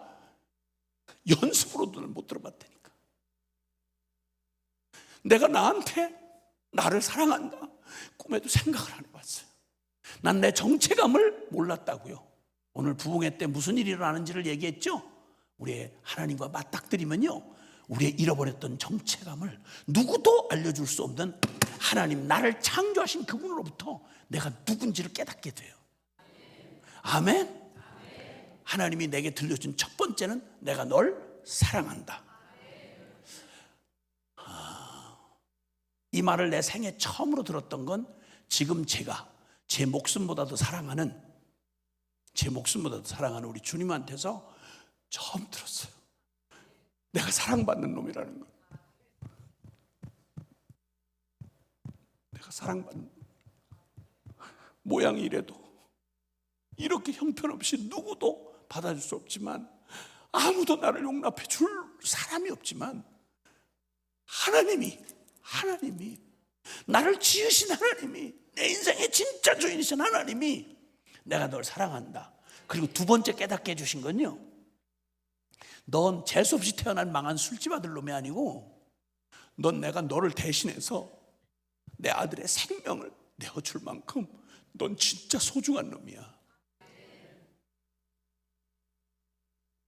전 긴 말이 더 필요하지 않았어요. 이 두 가지가 제 심령 안에 박히던 날 70대 초였거든요. 그때 제가 기도도 모르고 교회 교자도 예수 예자도 모르는 제가 하나님 앞에 어떻게 반응해야 될 줄 몰라서 저 안에 그 찾아오시던 그 마음 감동으로 찾아오시던 날 제가 약속을 한 게 있어요. 제 식으로 하나님, 저요 아무것도 바꾸지 마세요. 망한 술집 아들이라는 부끄러운 과거, 중학교 중퇴, 용기도 없는 찌질한 조폭, 두목도 될 수 없는 이 찌질한 놈, 가난, 이거 아무것도 전부 죽을 이유였는데, 주님의 이걸 하는 순간 누가 가르쳐준 거야. 제자 훈련시켜준 것도 아닌데 제가 주님 앞에 뭐라고 말했냐면, 하나님 아무것도 바꾸지 마세요. 난 다 필요 없어요. 내가 불행했던 이유는 나를 이렇게 사랑하고 내 인생의 주인 되는 하나님을 내가 모른 채로 영적인 고아로 살았던 게 이게 비극이었지, 이런 환경과 조건이 내게 비극이 아니라는 거죠. 그래서 주님 앞에 그날 제자 훈련 받은 게 아니고요, 나 혼자 뒷자리에서 울며 불며 고백했던 말이, 하나님 아무것도 바꾸지 마세요. 지금 말로 좀 고상한 말로 하면 무소유로 살겠어요, 그 말이에요. 하나님 외에 아무것도 필요하지 않아요, 무소유로 살겠어요, 이 말이에요. 근데 하나님이 그런 기도를 너무 좋아하시나 봐. 진짜 무소유야. 아니 아무리 내가 그렇게 얘기를 해도 서로 주는 게 있으면 좀 이렇게 알아서 좀 챙겨주고 이러시면 좋은데 무소유야. 문자 그대로 사골세 방 한 칸도 지금 현재 저기 사골세 방 한 칸도 내 이름으로 된 건 없어요. 그리고 저 그날 예수님 만나고 천당 가기를 진짜 사모했어요. 천당 있다는데 뭘 또 미련둘 게 뭐 있어요. 그래서 시골교회, 그 낯선 시골교회를 찾아나가기 시작한 이래로 거기서 한 교회에서 10년 동안을 거기서 안수집사 될 때까지 섬겼는데요, 그때 제가 주님 앞에 오직 나는 예배드려 나올 때요 마지막인 줄 알았어요. 예수 잘 믿으면 점수가 되면 하나씩 솎아서 이렇게 천당 데려가는 줄 알았어. 그 예배 시간에 그렇게 기대를 하고 나왔는데 안 데려가시는 거야. 이러면서 역사가 복잡하게 꼬이기 시작한 거예요. 저를 안 데려가시니까 생각해 보세요. 객관적으로 이렇게 믿음 좋은 청년을 어디서 보겠어? 아니 눈이 똑바로 백인 사람들이라면 그냥 두겠어요? 이렇게 믿음 좋은 청년을? 한 여자가 저를 따라다니기 시작했어요. 그래서 아니 사실이에요. 여러분이 뭐 이상하게 오늘까지 따라왔다니까, 여기까지. 주여, 그 너무 따라다니면 여러분 생각해 보세요. 입장을 바꿔놓고 얼마나 미안하냐고. 그래서 결혼했지. 결혼했더니 애들 충성 때 여기서 아이를 5을 주셨어요. 5을. 그때가 어느 때인지 알아요? 지금처럼 정부 지원금 받을 때가 아니라 정부로부터 핍박받을 때예요. 애 2 이상 나면 사람 취급을 안 했어요. 그래서 이거 저 출생신고하러 가면 동사무소 직원들이 다 킥킥대고 웃고 그랬어요. 왜 내가 이렇게 많냐고. 애들은 학교에 그 생활 이거 매년 바뀔 때마다 적어내야 되는데 칸이 2칸밖에 없어요. 자녀 적을 칸이. 뒷면을 참조하시기 바랍니다 이렇게 써가지고 뒤에다 칸 긋고 나머지 애들 이름 적고 이랬어야 됐어요. 애들이 입이 만큼 나가지고 뭐 그러기도 했지만 어쨌든 애들 5 주신 거 그냥 줄줄이 그냥 들어보시면 아는데 이름 그냥 주시는 대로 첫 아들 죽도록 충성하라 그래서 김충성, 그 다음에 주님의 조건 없는 사랑 그래서 인애, 그 다음에 이 백성 내가 나를 위해 지었나니 나의 찬송을 부르게 하면 은혜로 어마어마하게 받는데 셋째 딸 태어나서 김찬송, 그 다음에 주님의 은혜를 내가 복음을 알아갈수록 만사가 다 하나님이 응답해 주신 거구나. 이거 그냥 다 주님이 다 여호와 이래로 응답해 주신 거네. 이렇게 해가지고 은혜를 막 받을 때 넷째 딸이 태어난 거예요. 잠깐의 망설임은 있었지만 김응답. 그리고 막내는 이 백성, 아니 이 천국 복음이 모든 민족에 증언되기 위해 온 세상에 전파되니 그제야 끝이 오리라. 막 선교 완성에 대한, 선교 완성하면 우리 신랑 예수님 오신다는 거야. 아, 그러면 열일째 쳐놓고 온 교인들이 나가서 선교해야지. 뭐 하고 있는 거야 지금. 주여. 그럴 때 막내가 태어났어요. 김선교 그랬지. 그래서 그리고 다 논스톱으로 선교사로 바쳐버렸어요. 모태신앙의 애환이기도 하지만 모태신앙은 태어났고 보면 지 인생이 없다는 걸 알게 돼요. 왜냐하면 믿음 좋은 부모가 다 바쳐버렸어. 그래서 너는 네 인생은 없어. 너 하나님이 다 받으셨어. 그래서 걔들은 운명이 예수 믿으면 선교사 안 되는 다른 길이 있다는 걸 몰라요. 그 모른 채로 선교사가 됐어. 그렇게 교회에 가보니까 어머나! 아니 난 뭐 예수 잘 믿는 사람들이 다 선교사 안 된 집안이 수두룩한 거야. 안 돼도 되는데 우리만 됐네? 이렇게 하기에는 너무 늦었어. 그래서 다 지금 현직 선교사로 다 있어요. 행복했어요. 너무 행복했어요. 그리고 이 복음이 증거되는 곳곳마다, 내가 만난 예수님을 말하는 곳마다 정말 소망 없던, 나 같은 죄인들, 소망 없던 영혼들이 뒤집어지고 변화되는데 그 기쁨 저는 평생 지금도 누리고 있고, 그리고 이번에도 누릴 것이며 앞으로도 주님 나라 가기까지 저는 최고의 영광. 이것은 하나님이 천지를 창조하신 끝에 가장 완벽하게 창조하신 게 사람이에요. 하나님의 형상으로 지으셨고요. 그리고 그 코에 생기를 불어넣으셨다. 하나님의 생기를 불어넣으셨어요. 그래서 인간은 여러분 너무 많은 것에 지금 속고 우리의 정체를 잃어버려서 그렇죠. 지금 인간 상실의 시대라고 그래요. 인간 죄로 말미암아 오만해진 인간들이 인간 해체를 시키고 있어요. 지성적으로 해체를 하고요, 감정적으로 해체하고, 남자, 여자, 가정 이거 전부 해체를 해가지고 전 세계가 지금 여러분 인간 해체의 시대를 살고 있어요. 그리고 여기저기서 비참한 자살 행렬이 끊임없이 이어지고 있고, 대한민국은 전 세계에서 자살률 OECD 국가 중에서 부동의 15년 1위, 그것도 2배가 넘는 수치로 자살 공화국이 돼버렸어요. 교회가 6만 개가 있고 크리스찬이 1000만이 있다는 한국이 전 세계의 자살률 세계 1위를 15년째 하고 있어요.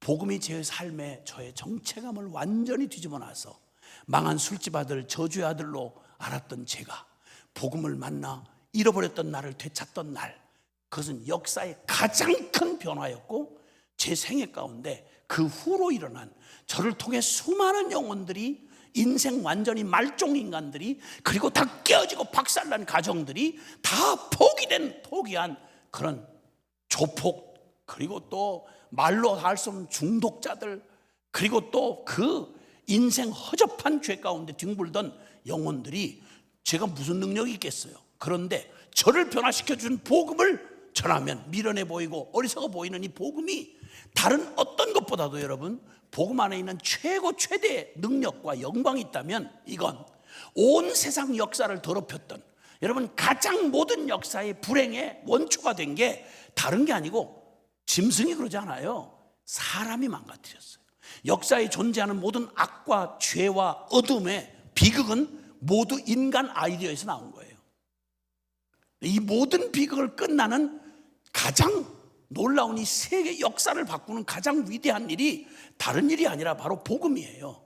죄송하지만 따라합시다. 세상을 바꾸려면 사람을 바꿔야 하고, 사람을 바꾸려면 사람의 영혼을 바꿔야 한다. 아멘.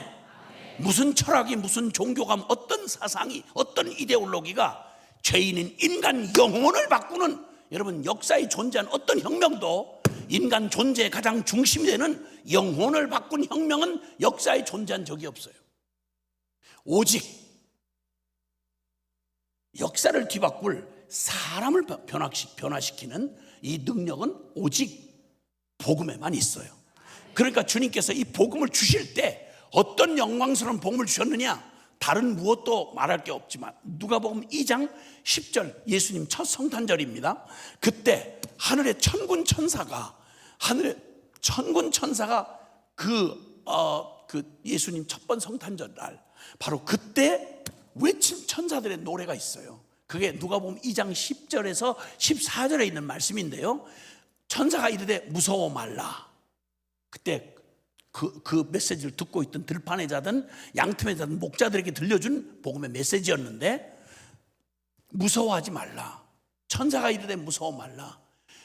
온 백성에게 미칠 큰 모든 인류에게 효험이 충만한 미칠 큰 기쁨, 위대한 복음을 너에게 전하노라. 이는 다윗의 동네에 구주가 나셨으니 곧 그리스도 주시니라. 이 말은 성경이 약속해온 인류 구원의 메시아 구원자를 약속했는데 그 약속이 드디어 이루어져서 이제 저 약속의 땅 베들레헴에 거기서 탄생하셨다, 이렇게 외치는 천사의 외침이 뒤에 이어서 14절에 뭐라고 그런가니, 지극히 천군과 천사가 하늘과 땅 사이에 가장 위대한 감격의 찬송을 불러 올리는데 뭐라고 말하는지 압니까? 지극히 높은 곳에서는 하나님께 영광이요, 땅에서는 기뻐하심을 입은 사람들 중에 평화로다. 온 우주가 울릴 만큼 역사상 영적 세계와 이 지상 세계 모든 역사의 가장 위대한 사건, 가장 큰 영광의 사건, 그게 뭐냐면 지극히 높으신 하나님의 보좌에서 역사에 존재한 어떤 사건과 어떤 영광도 비할 데가 없는 최고 최대의 영광 사건이 뭐냐? 하나님이 세상을 사랑하셔서 우리를 구원하려고 하나님이신 예수가 그 몸을, 육신의 몸을 입고 이 땅의 구원자로 약속대로 오셔서, 메시아 그리스도 구원자란 말이에요. 그가 오셔서 십자가의 죽으심으로 우리의 영원한 죄악을, 영혼의 그 포로되었던 죄악의 문제를 영원히 해결하시고, 그리고 하나님, 끊어졌던 하나님과 우리를 영원한 연합 임마누엘이 되게 하신 예수님의 이름이 임마누엘이에요. 여러 가지 이름이 있는데 그리스도라는 직분을 말하는 거고, 그리스도는 예수라는 이름의 뜻은 예수, 주, 임마누엘, 전능왕, 여러 가지 이름이, 예수님의 이름이 있지만 그 중에 이름이 바로 임마누엘이라는 이름이에요. 이사야 700년 전 예언된 이사야서 7장 14절에 이렇게 말합니다. 보라, 처녀가 잉태하여 아들을 낳으리니 그 이름을 임마누엘이라 하리라. 번역한즉 하나님이 우리와 함께 하시다. 역사의 최악의 비극이 범죄함으로 말미암아 하나님과 영원히 분리된 거라면, 역사상 가장 위대한 복음의 핵심이 뭐냐면 이 영원한 생명과 축복의 근원이신 하나님과 영원히 떨어져 있어야 할 죄인이 죄를 사함받고 하나님과 하나님이 우리와 함께 하시다. 이 임마누엘의 축복, 영광이야말로 여러분 영광 중에, 복음의 영광 중에 최대의 영광인 것입니다. 아멘. 하나님이 이 놀라운 일을 이루시기 위하여 약속대로 2000년 전 예수님이 오셨던 그때를 기준으로 여러분 전 세계가 믿든 안 믿든 연호를 쓰는데, 기원 전과 기원 후를 갈라놓은 사건이 뭐냐면 바로 예수님이 성경의 약속대로 구원자가 되셔서 저와 여러분을 구원하려고 이 땅에 오셨던 첫 번 성탄절, 그때를 지금 2000 AD 2025년입니다. 지금 그 말이 아노 도미니 해가지고 예수 강생, 주님 강생하신 후 2025년이 됐단 말이에요. 그러니까 믿든 안 믿든 모두가 여러분 출생 연월일을 적고 결혼했던 날, 대학 들어간 날, 그리고 이런저런 여러분의 일생에 일어났던 일을 기록할 때 항상 AD 몇 년으로 기록해요. 그 말은 무슨 말이냐면 예수님 강생하신 후, 예수님이 오신 지 몇 년, 몇 월, 며칠이 태어났고 내가 죽었고, 모든 여러분의 일생의 대소사가 예수님의 탄생과 직접적으로 연관이 있어요. 아멘. 이건 모른 채 개념 없는 분들 많아요. 석이란 말은 잘못된 표현이에요. 원래는 주님 강생하신 후예요. 그리고 예수님 오신 그 사건 이전을 BC, Before Christ라고 해서 예수님 오시기 전 몇 년 이렇게 말하면 기원전 몇 년이 되는 거예요. 여러분, 인류 역사 전체를 놓고 역사를 기원 전과 기원 후 나누는 기원이 된, 분수령이 된 사건이 무슨 사건인 거 아니? 바로 우리에게 복음되어 하나님이 사람이 되어 오신 첫 번 성탄절 사건이 바로 가장 위대한 하나님의 영광의 사건인 것입니다.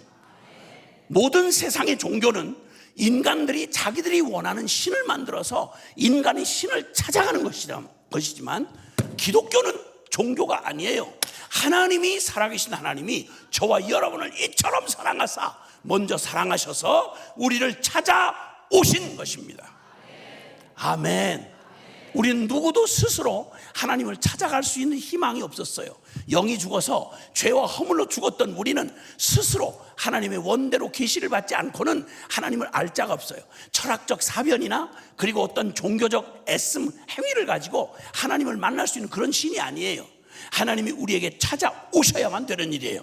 그래서 오늘 본문 여기 고린도전서 2장 14절 16절 이 말씀이 바로 그 얘기를 하고 있어요. 성령이 아니고는, 하나님의 성령이 우리의 영을 회복하셔서 영이신 살아계신 하나님의 이 진리의 복음을 우리에게 계시해 주시지 않는다면 알 자가 없다는 거예요. 그러니까 제일 중요한 건 이 우리가 주님과 만나는 엔카운터가 일어나려면 우리의 마음 안에 간절한 소원이, 아까 말했던 그 소원이 무엇으로 기도가 되어져야 되냐면, 오 성령님, 진리의 성령님, 이 복음의 진리를 내 영혼이 알아듣도록 성령 하나님, 내 영혼을 지으신, 내 영혼이 쏙 빼다 닮은 바로 그 성령님이 내 영혼이 알아들을 만한 방법으로 내 마음을 감동하시고 깨닫게 하시고 영의 눈을 띄워주셔서 이 복음을 깨닫게 주시옵소서. 아멘. 이 간절한 기도와 함께 하나님 앞에 나아갈 때 그냥 귀로만 듣는 강사의 얘기가 아니라 하나님이 여러분의 영혼을 감동시키는 하나님의 감동의 메시지로 저와 여러분을 찾아오시는 기적을 경험하실 수 있다 이 말입니다. 할렐루야. 그래서 제일 놀라운 이 변혁, 주님의 이 복음의 영광을 보는 가장 놀라운 영광 두 가지를 요약한다면, 첫째는 우리의 영혼의 변화입니다. 아멘. 그래서 주님이 여기 고린도전서 2장 여기 말씀하시면서, 여러분 여기 고린도전서는 현실 우리와 똑같은 고린도 교회를, 정신 사나웠던 고린도 교회를 향해서 주시는 하나님의 복음을 주시는 말씀인데요, 여기에 윤리도덕적인 가르침을 주시기 전에 먼저 우리의 정체감을 깨닫게 해주는 게 고린도전서 1장, 2장, 3장에 이르는 그 장 초반을 다 우리의 정체감을 회복해 주신 복음의 핵심 본질을 얘기해 주세요. 그래서 고린도전서 1장 18절에는 십자가의 도가 멸망하는 자들에게는 미련한 것이로되 구원을 얻는 우리에게는 하나님의 능력이 됨이라.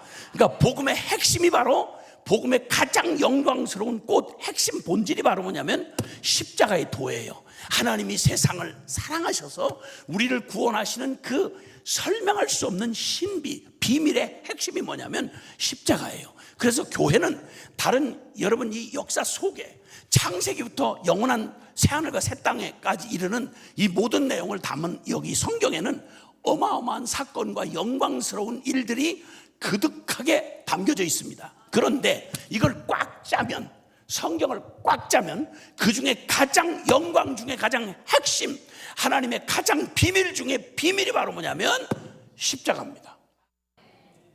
그래서 교회는 여러 가지 심볼로 상징할 게 많은데요, 교회는 다른 걸로 나타내지 않아요. 교회, 기독교는 분파가 많고 여러 가지 교리적 차이가 있음에도 불구하고 기독교, 그리스도교란 말이에요. 기독교를 말할 때, 예수교를 말할 때 항상 교회의 상징 심볼이 뭐냐면 십자가예요. 왜일까요? 여러분, 십자가는 영광스러운 거 아니에요. 2000년 전 역사에 존재하던 인간을 처형하는 방법 중에 가장 너무너무 잔혹해서 역사상 없어진, 공식적으로 없어진 처형 방법 두 가지 중에 하나가 십자가 처형이에요. 생사람을 가장 수치스럽고 가장 고통스럽게 오래도록 죽음의 고통을 수치와 함께 겪도록 고안된 게 십자가예요.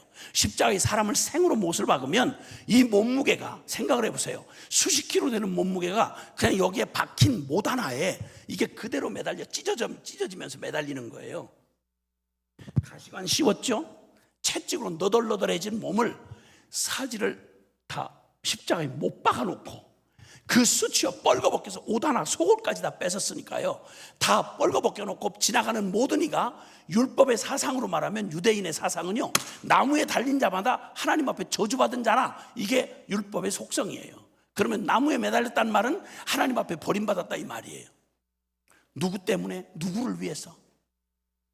꼭 그런 방법이어야 하나?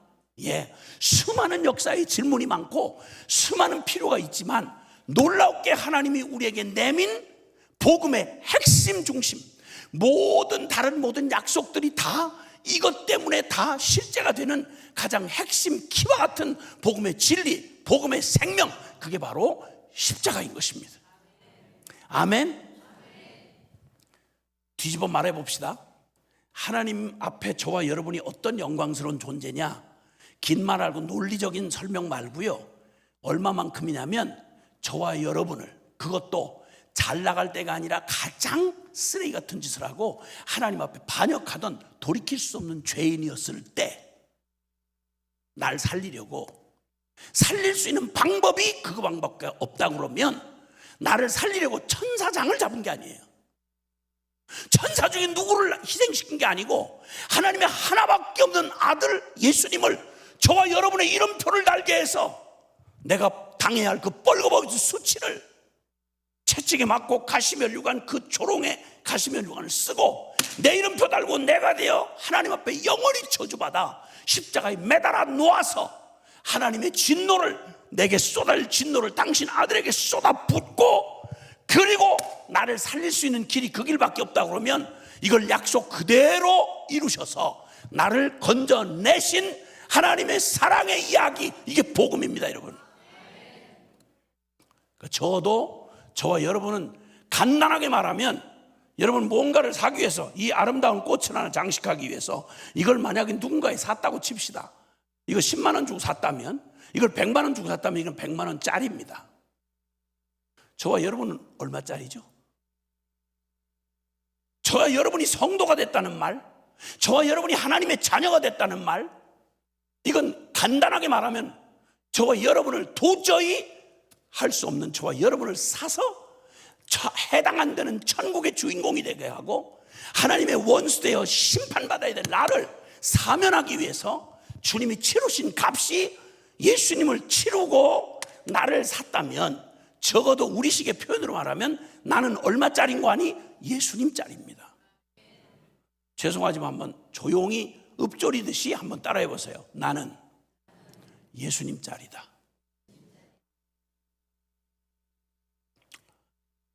무슨 생각이 드세요? 성도라는 말 한마디, 하나님의 자녀가 됐다는 이 립서비스 같은 얘기, 여러분 이게 역사상 느낌이고 뭐 감동 이런 거 말고요, 천지가 존재하는 것보다 더 분명한 역사가 바로 뭐냐면 로마서 5장 8절에 우리가 아직 죄인 되었을 때에, 우리가 아직 죄인 되었을 때에 그리스도께서 우리를 위하여 십자가에 죽으심으로 우리에 대한 하나님의 사랑을 확증하셨느니라. 아멘. 천하의 무엇이 이 역사적 분명한 사실을, 하나님의 사랑의 영원한 진실을 아니라고 부정할 게 뭐가 있겠어요? 무엇이 이 십자가의 이 놀라운 선포를 바꿔놓을 놈이 있겠냔 말이에요. 교회가 외치는 복음은요, 교회가 이 땅에 존재하는 유일한 근거는요, 천하의 어떤 사이비 같으면 몰라도 적어도 성경을 살아계신 하나님의 말씀이라고 믿는다고 하면 항상 그 앞에 개신교단의 앞에 예수교 장로회, 기독교 장로회, 그리스도 예수교, 여러분 그리스도 구원자라는 말, 예수님 자기 백성을 저희 죄에서 구원할 자, 예수님의 붙여진 이름, 여러분 이거 빼고 기독교를 말한다는 건, 기독교라는 말 자체가 한문식 표현인데 그게 그리스도라는 말이에요. 그리스도교라는 말이에요. 하나님이 세상을 이처럼 사랑하사, 이 말은 막연한 세상이 아니라 세상 속에, 세상에 묻혀서 하나님의 반역자가 된, 태어나면서부터 하나님의 저주를 안고 주님을 반역하도록 존재적 죄인으로 태어난 저와 여러분을 이처럼 사랑하다 표현이 모자라 미쳐서 저와 여러분을 구원할 유일한 길이 당신의 하나밖에 없는 아들을, 죄 없는 당신의 아들을 육신의 모양을 보내어 대신 내 대신 잡아 죽이는 길밖에 없다면 주저없이 그 약속을 이루신 그 모든 약속이 신약 구약, 이 얘기가 무슨 약이냐면 약속이란 말이에요. 옛 약속, 새로운 약속. 그 약속의 핵심이 뭐냐면 바로 십자가의 그리스도를 말하는 거예요. 그리고 바울은 이 십자가의 보험에 깨져가지고 하는 외치는 말이 있어요. 갈라디아서 6장 14절에 그러나 내게는 여러 율법이다 뭐다 여러 얘기를 하다가 그러나 내게는 그리스도 예수의 십자가 외에 결코 자랑할 것이 없으니 이는 세상이 나에 대하여 십자가에 못 박히고 나도 또한 세상에 대하여 그러하니라. 나는 십자가 밖에는 자랑할 게 없고 나를 괴롭게 하지 말라. 내 안에 내 몸에 그리스도의 십자가의 흔적이 있다. 그는 십자가 말고는 할 얘기가 없는 사람이었습니다. 그리고 그는 그렇게 말한 다음에 2장을 여기 시작할 때, 고린도서 2장을 시작할 때, 형제들아 내가 너에게 나아가 하나님의 증거를 전할 때 말과 지혜의 아름다운 것으로 아니하였나니 내가 너희 중에서 예수 그리스도와 그가 십자가에 못 박히신 것 외에는 아무것도 알지 아니하기로 작정하였다. 여러분, 이 화려한 도시, 꼭 부산과 같은 항구도시, 인천과 같은 항구도시인데 전 세계 문물에 가장 빠르게 변화된 세속도시 고린도 교회를 향해서 처음 복음 전하러 갔을 때 철학적 사변과 많은 종교적 논란이 많았던 곳이에요. 잘난 척 이빠이 하는 바로 그런 겉멋든 도시에 가서 이 무식해 보이는 예수님이, 하나님이 사람이 되어 오셨고 그가 십자가에 우리 죄를 위해 죽으시고 묻힌 지 사흘 만에 부활하셨다, 이 얘기를 도대체 어떤 놈이 알아듣겠냐고요. 근데 그가 말해요. 나는 너에게 갈 때 철학이나 아름다운 멋진 말로 너희를 설득시키러 간 게 아니라 내가 너희 중에서 예수 그리스도와 그가 십자가에 못 박히신 것 외에는 아무것도 알지 아니하기로 작정하였습니다. 아멘. 그리고 그 놀라운 십자가가 왜 비밀인지를 설명해 주는 게 9절부터 기록된 바 하나님이 자기를 사랑하는 자들을 위하여 예비하신 모든 것, 바로 이 복음의 영광스러운 이 복음은 눈으로 보지 못하고 귀로 듣지 못하고 사람의 마음으로 생각지도 못하였다 함과 같다. 오직 하나님의 성령으로만 이것을 우리에게 보이실 수 있다, 이렇게 얘기해요. 그러니까 교회는 여러분 가장 죽은 종교처럼 되는 길은 다른 거 없어요. 성령이 있는 것도 모르고 성령을 기대하지도 않고 성령 없는 바삭바삭 인간 토론 신학, 여러분 이런 인간들의 조직 이거 가지고 교회 흉내를 내고 있으면 정확하게 살았다는 이름은 가졌으나 실상은 죽은 자였던 초대교회, 사대교회가 바로 그런 선고를 받아들였어요. 여러분 마태복음 7장 21절 이하에 보면 산상수훈의 마지막 결론을 이렇게 말씀하세요. 그 이전에는 나무는 그 열매를 보아한다, 이렇게 말씀했어요. 여러분의 신앙, 저와 여러분의 이 복음의 영광에 부딪힌 사람인지를 성경이 말할 때 이건 반드시 생명으로 얘기를 합니다. 우리가 살았느냐 죽었느냐를 논쟁할 필요가 없어요. 산 놈인지 죽은 놈인지 검증하는 건 간단해요. 그래서 주님은 천국은 마치 이와 같다, 이렇게 말씀하시면서 마태복음 13장에도 말했지만 천국은 밭에 감추인 보화를 발견한 어떤 사람과 같아서 그 보화를 발견한 적 숨겨두고 이 밭을 사야 내게 되니까 그 다음부터 그는 온통 관심이, 초점 집중, 우선순위, 그리고 대까지 볼, 모든 집 팔고 냉장고 팔고 모든 거 다 팔아서 그 밭을 사는 자와 같다. 밭에 감추인 보화를 발견한 어떤 소장농과 같이 자기 땅이 아닌 곳에서 주인이 없는 그걸 발견했어요. 그러면 이걸 얻으려면 그 밭을 사야 돼. 죄송합니다. 복음이신 예수 그리스도를 깨닫고 그분을 얻기 위해서 우리가 치러야 될 대가, 여러 가지 우리의 일상을 조정하고 우리의 삶에 초점을 맞추고 대가지불을 하고, 그리고 주님 앞에 복음을 향해 달려나올 때 보화를 발견한 밭의 농부와 같이 그 밭 전체를 사기 위해서 치르는 대가라면 뭐든지 있는 거 다 팔아서 모든 삶의 우선순위를 거기다 고정하고 이렇게 해서 그 밭을 샀느니라. 천국은 마치 이와 같다, 이렇게 말씀했어요. 그럼 이제 묻겠습니다. 여러분은 여러분 생애 가운데 이 복음 되시는 예수님 그리고 십자가의 복음을 위해서, 그 복음을 알고 내 것이 되기 위해서 하나님을 만나는 유일한 길과 진리와 생명이 예수님이라고 요한복음 14장 6절에 말씀했거든요. 그 예수님을 믿는다는 말이 바로 이 십자가의 복음을 믿는다는 말이에요. 근데 이 복음이, 십자가의 복음이 이토록 엄청난, 그냥 생각해도, 신학적으로 뭐 굳이 철학적으로 고민 안 해도요, 생각해 보라고요. 저와 여러분을 위해서 누가 새끼손가락 한마디라도 희생한다, 있을 수 없는 일이에요. 근데 하나님이 쓸모 있는 내가 아니라 하나님을 대적하고 죄밖에 모르는 나를 사랑하다가 살릴 길이 그 길밖에 없다고 할 때, 하늘의 영광 버리고 나를 찾아올 뿐만 아니라 나를 위해서 일생 모든 율법의 요구를 이루시고, 그리고 율법의 저주까지 담당하셔서 33년 반의 생애를 나를 위해 존재하시고, 나를 위해 죽으시고, 나를 위해 묻히시고, 나를 위해 부활하신 예수님에게 있어서 나는 그런 자야. 예수님 짤이야. 그렇게 주어진 복음이야. 이게 복음의 영광이에요. 복음의 영광의 가장 핵심이 십자가의 영광이에요. 근데 여러분, 이 복음의 십자가를 얼마짜리로 취급하셨어요? 제가 보고 깜짝 놀라는 건요, 제가 신학교에 가서 집회를 해보면 뽑고 뽑혀서 신학교까지 왔다는 신학생들의 태도 중에 이 복음의 영광을 이렇게 부딪혀가지고 그렇게 해서 반응하는 이런 사람들을 만나 보기가 그렇게도 어렵더라고요. 전 주 고객이 선교사님이거든요. 30년 가까이 전 세계 6개 대륙 100여 개 나라를 다니면서 선교사님들보다 소중한 사람들이 없으니까, 그 나라 민족을 살릴 유일한 분이라고 생각하니까, 그들은 이익을 위해서도 아니고 다른 영광을 위해서도 아니고 주님의 이 복음, 다른 것도 없이 이 십자가, 이 복음 부탁받아가지고 나간 분들이거든요. 그래서 조국도 버리고 처자식 다 목숨 걸고 데리고 나가서, 제 자식이다 선교사니까, 젊음을 온통 이름 한 자 낼 수 없는 곳에 가서, 극렬 무슬림 한복판에 가서 지금도 제 평생을 녹이고 있는 게 저희 아들이거든요. 딸 셋은 결혼도 안 했어요. 지금 평균 나이 40인데 독신이냐고요? 아니에요. 왜 결혼 안 했냐고요? 몰라요. 이유는 딱 하나예요. 선교사예요. 어떤 상황도 그들을 막을 수가 없어요.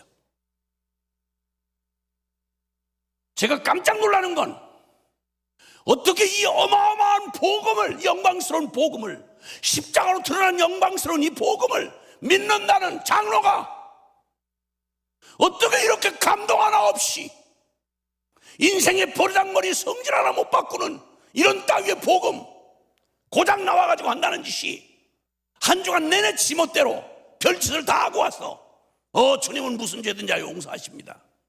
죄책감, 찝찝한 죄책감 쓰레기 하치장처럼 십자가로, 십자가에 우리를 위해 흘려주셨으니까 큰 기대는 하지 마십시오.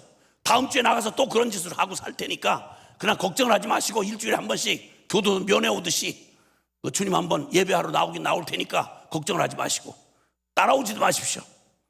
주일날마다 꼬박꼬박 나오긴 할 테니까. 이런 교인들이 그득하게 앉아있는 이 생명 없는, 감격 없는, 복음하고 아무런 상관이 없는 이런 장로, 집사, 권사, 거기다가 모태신앙들, 믿는 집에 자식으로 태어나서 지가 무슨 예수 믿는 불행한 운명에 걸린 것처럼 인상 박박 짜고 앉아서 정말 역겨워서 볼 수 없는, 예배도 아니고 아무것도 아닌 청소년부 청년들 끄집어 데려다 놓고 사정하듯이, 여러분 이런 교회 여기 성경 어디에도 없어요. 여러분 없어요. 연불입니까? 십자가가. 다른 종교에서 혹시 비슷한 스토리 들어본 적 있으세요? 그냥 이야기라도. 하나님이 세상을 이처럼 사랑하사 잘나고 사랑할 만한 구석이 하나도 없는 저와 여러분의 이 쓰레기 같은, 하나님 앞에 반역하고 영원히 지옥 갈 운명을 가지고 태어난 죄장아찌 같은 나를 사랑하다 미쳐서, 다른 이론, 학식, 멋있는 스토리가 아니라 십자가에 대신 죽고 살리는 수밖에 없는 거룩한 하나님이 저와 여러분을 포기할 수 없이 선택한 게 십자가라면, 폐 일어나고, 할 말이 너무 많지만 폐 일어나고 물어봅시다. 여러분의 복음은 도대체 얼마짜리입니까? 몇 년 보장도 안 되는 직장 한 번, 공무원 직장 한 번 생기면 예수 믿는 거 얼마든지 뒤로 미룰 수 있는 그런 따위는 아니었습니까? 연애하다가 눈에 맞는 애인만 생겨도 얼마든지 뒤에 없는 것처럼 그렇게 할 수 있는 예수는 혹시 아니었냐고 묻는 말입니다. 어줍지 않은 세상의 인기 평판을 위해서 얼마든지 타협하고 그리고 무시해버릴 수 있는 죄책감 쓰레기 하치장용 십자가, 별 볼 일 없는 이론용 신학, 낡아빠진 신학 이론용 십자가. 구원의 확신 있는데 그 다음에 그거 어떻게 다 말씀대로 삽니까? 여러분, 이게 말이 되는 얘기입니까? 초대교회는 전한 복음이 아주 단순 명확했습니다. 아시겠지만 오순절날 예수님이 십자가에 죽으셔 부활하시고 승천하신 다음 오직 이 땅에 교회를 세우실 때 교회의 조직이나 건물이나 신학교나 다른 거 한마디도 하지 않으셨어요. 확실한 거 하나는 성령을 약속하셨습니다. 성령이 오셔서 그들 모두를 증인 삼으셨는데 단 한 가지를 증거하게 했습니다. 예수는 그리스도라는 것. 아멘. 십자가에 우리 죄 때문에 죽으시고 부활하셔서 그를 믿는 모든 자에게 예수님을 영접한다는 말은 무슨 말인 거 아니? 예수님이 내 이름표 달고 죽으실 때 나의 옛사람, 내가 주인 되어 살아왔던 나의 옛사람, 이 저주받은 죄의 종노릇하던 내가 예수와 함께 죽었음을 받아들이고 그래서 침례를 받고 세례를 받는 겁니다. 물 가운데 죽었다 이 말이요. 그리고 이제 다시 사는 건, 믿었다는 말은 옛사람 나를 찌그러진 나를 고쳐서 개선했다는 말이 아니라 죽고 다시 살 예수 그리스도가 나의 생명에 부활하신 주님이 성령으로 내 안에 오셔서 나의 주인이 되어 주옵소서, 나의 구원이 되어 주옵소서, 생명이 되어 주옵소서. 이렇게 주님이 바로 그분을 요한복음 1장 10절에 영접하는 자 곧 그 이름을 믿는 자들에게는 하나님의 자녀가 되는 권세를 주셨다. 영광 중에 우리가 예수님 짤이라고 하는 이 십자가의 영광, 그리고 그 십자가의 구원으로 말미암아 예수님을 그대로 믿고 십자가의 부활의 도를 믿을 때 예수님과 함께 죽고 예수님과 함께 다시 산 새 생명이 되어 하나님을 예수님과 똑같이 하나님을 아빠 아버지라고 부르짖는, 여러분 이 놀라운 우리의 존재 신분을 완전히 바꿔버리시고, 그리고 이제 내가 주인 되어 뒤죽박죽 내 정욕을 따라 살아간다는 내가 제 정렬이 일어나는데 바로 이 말씀을 따라 모든 성경은 하나님의 감동으로 된 것으로 교훈과 책망과 바르게 함과 의로 교육하기에 유익하니 이는 하나님의 사람으로 온전케 하고 모든 선한 일을 행할 능력을 갖추게 하려 함이라. 디모데후서 3장 15절 16절 17절 말씀입니다. 아멘. 십자가는 여러분에게 무슨 의미셨습니까? 십자가가 바울이 고백한 것처럼 나의 자랑 중에 가장 자랑할 건 그리스도 예수의 십자가 외에는 없다. 예수 믿고 거듭나 주님 이 사랑에 부딪혀서 거듭난 사람이라면 누구도 예외 없이 십자가 밖에는 자랑할 것이 없는, 그래서 주님의 십자가가 나의 인생의 전부가 되어, 예수님은 내 이제 문제 해결사 도우미가 아니라 내 인생의 전부가 되어주셔서 예수 생명 내 생명 되고 예수 영광 내 영광이 되는 임마누엘의 이 축복, 이게 바로 십자가 복음이 우리에게 주시는 복음의 영광인 것입니다. 할렐루야. 여러분이 주님을 사랑하는 분만 아멘 합시다. 주님이 나하고 별 상관이 없을 때는 십자가의 예수는 그저 죄책감, 그저 나한테 그냥 하치장 정도로 취급되고, 나 믿어요, 예수님 영접했어요, 난 그러니까 이제는 앞으로 노력해 보겠어요. 근데 어떻게 그렇게 살겠어요? 노.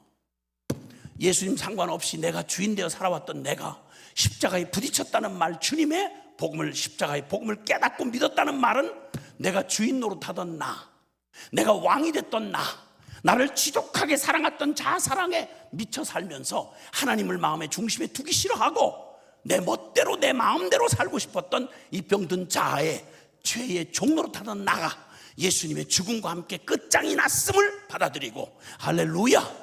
그리고 이제는 나의 생명의 새 생명 되시고 주인 되시고 왕이 되신 예수님을 나의 주, 나의 왕으로 모셔드려서 이제 내 인생은 내가 사는 것 아니요 오직 내 안에 그리스도가 사신 것이라. 죄송하지만 한번 따라합시다. 내가 그리스도와 함께 십자가에 못 박혔나니 그런즉 이제는 내가 산 것 아니요 오직 내 안에 그리스도께서 사신 것이라. 이제 내가 육체 가운데 사는 것은 나를 사랑하사 나를 위하여 자기 자신을 버리신 하나님의 아들을 믿는 믿음 안에서 사는 것이라. 여러분, 이 생명의 고백을 가능케 한 게 십자가의 비밀입니다. 그러면 십자가의 비밀을 좀 알고 싶어요. 주님, 제게 이 십자가의 비밀을 성령님 제발 깨닫게 해주세요. 내가 왜 주님의 십자가가 내 복음이 되는지, 그리고 어떻게 그 십자가가 나를 원수됐던 하나님과 자녀 관계로 만들어 주시는지, 어떻게 십자가가 이제 내게 새 생명의 삶을 주시는지, 이 비밀의 키를 붙잡지 않고는 우리가 믿었다는 말이, 여러분 다시 점검해 보셔야 되는 거예요. 주님, 제게 그렇게 소중한, 나를 향한 소중한 것을 십자가로 표현하셨다면 내게도 십자가가 가장 소중한 보화가 되게 하시고 보배가 되게 해 주옵소서. 우리 두 손 한번 높이 듭시다. 살아계신 하나님 앞에 두 손을 좀 높이 드시고요, 그냥 두 손을 든 채로 한번 생각해 보세요. 여러분의 마음은 이 복음하고, 십자가의 복음하고 무슨 상관이 있으셨습니까? 들으셨을 거예요. 예수님에게 여러분이 물어보는 거예요. 예수님, 난 당신에게 어떤 의미예요? 그러면 예수님 주저없이 못 박힌 흔적이 있는 그분의 손을, 여러분의 그 손을 잡아주시면서 대답하실 거예요. 이게 바로 너에 대한 나의 대답이야. 넌 내가 너를 취사 선택 우선순위 결정할 수 있는 게 아니라 넌 나의 전부야. 내 생명을 내어줄 수 있는 전부야. 이게 주님이 나에 대한 대답이시라면 주님이 물으시겠죠? 예수, 너는 사랑하는 딸아, 사랑하는 아들아, 너 두 손 번쩍 든 그 전심을 표현하는 두 손 들고 솔직하게 대답해봐. 나 예수는 너에게 누구니? 하고 물으시면 십자가를 생명으로 받은 사람은 더 할 말이 없죠. 저는 죄가 아니에요. 예수 죽음, 내 죽음, 내 안에 주님이 전부예요. 이렇게 대답할 수 있어야 돼요. 이 대답을 여러분은 언제, 어떤 계기로, 기원 전과 기원 후가 나뉘어졌던 것처럼 언제 예수님에게 이 대답에 대한 여러분의 전심의, 두 손을 든 전심의 대답으로, 그냥 형식상 대답하는 거 말고요, 의례상 말고요, 교리 고백상 말고요, 여러분이 알고 계시잖아. 여러분 전 존재, 예수님이 언제 예수님이 나에게 전부가 됐던 것처럼 나에게 예수님이 어느 때 어느 내용으로 주님이 전부가 된 적이 있어요? 두 손을 들고 보니까 여러분 마음의 전심을 표현하는 말이라면 여러분 마음 안에 정직한 고백이 있기를 바라요. 주님, 제게는 그 대답이 준비 안 돼 있어요. 예수님의 십자가는 가끔 꺼내보는 위안용, 교회에서 찝찝하면 죄책감 쓰레기 정리하는 곳, 그냥 신학적 지식으로 그냥 구원받았다고 치는 이런 교리용, 묵은 교리용, 여러분 이런 거 주님을 모독하는 길 중에 이거보다 더한 게 없어요. 주님, 제가 부끄럽지만 두 손 들고 기도합니다. 이 시간 기도할 때 주님이 주시는 말씀 앞에서 여러분의 소원의 마지막 결론을 내리시고 외마디 같지만 하나님 앞에 외치고 부르짖을 때 함께 기도하시면 좋겠는데요. 주여, 우리 함께 간절히 한번 세 번 부르고 통성으로 여러분의 소원을 외마디처럼 주님 앞에 말씀합니다. 잘하려고 하지 말고 기도, 전심의 기도로 주님 앞에 잠깐 기도하도록 하겠습니다. 주여,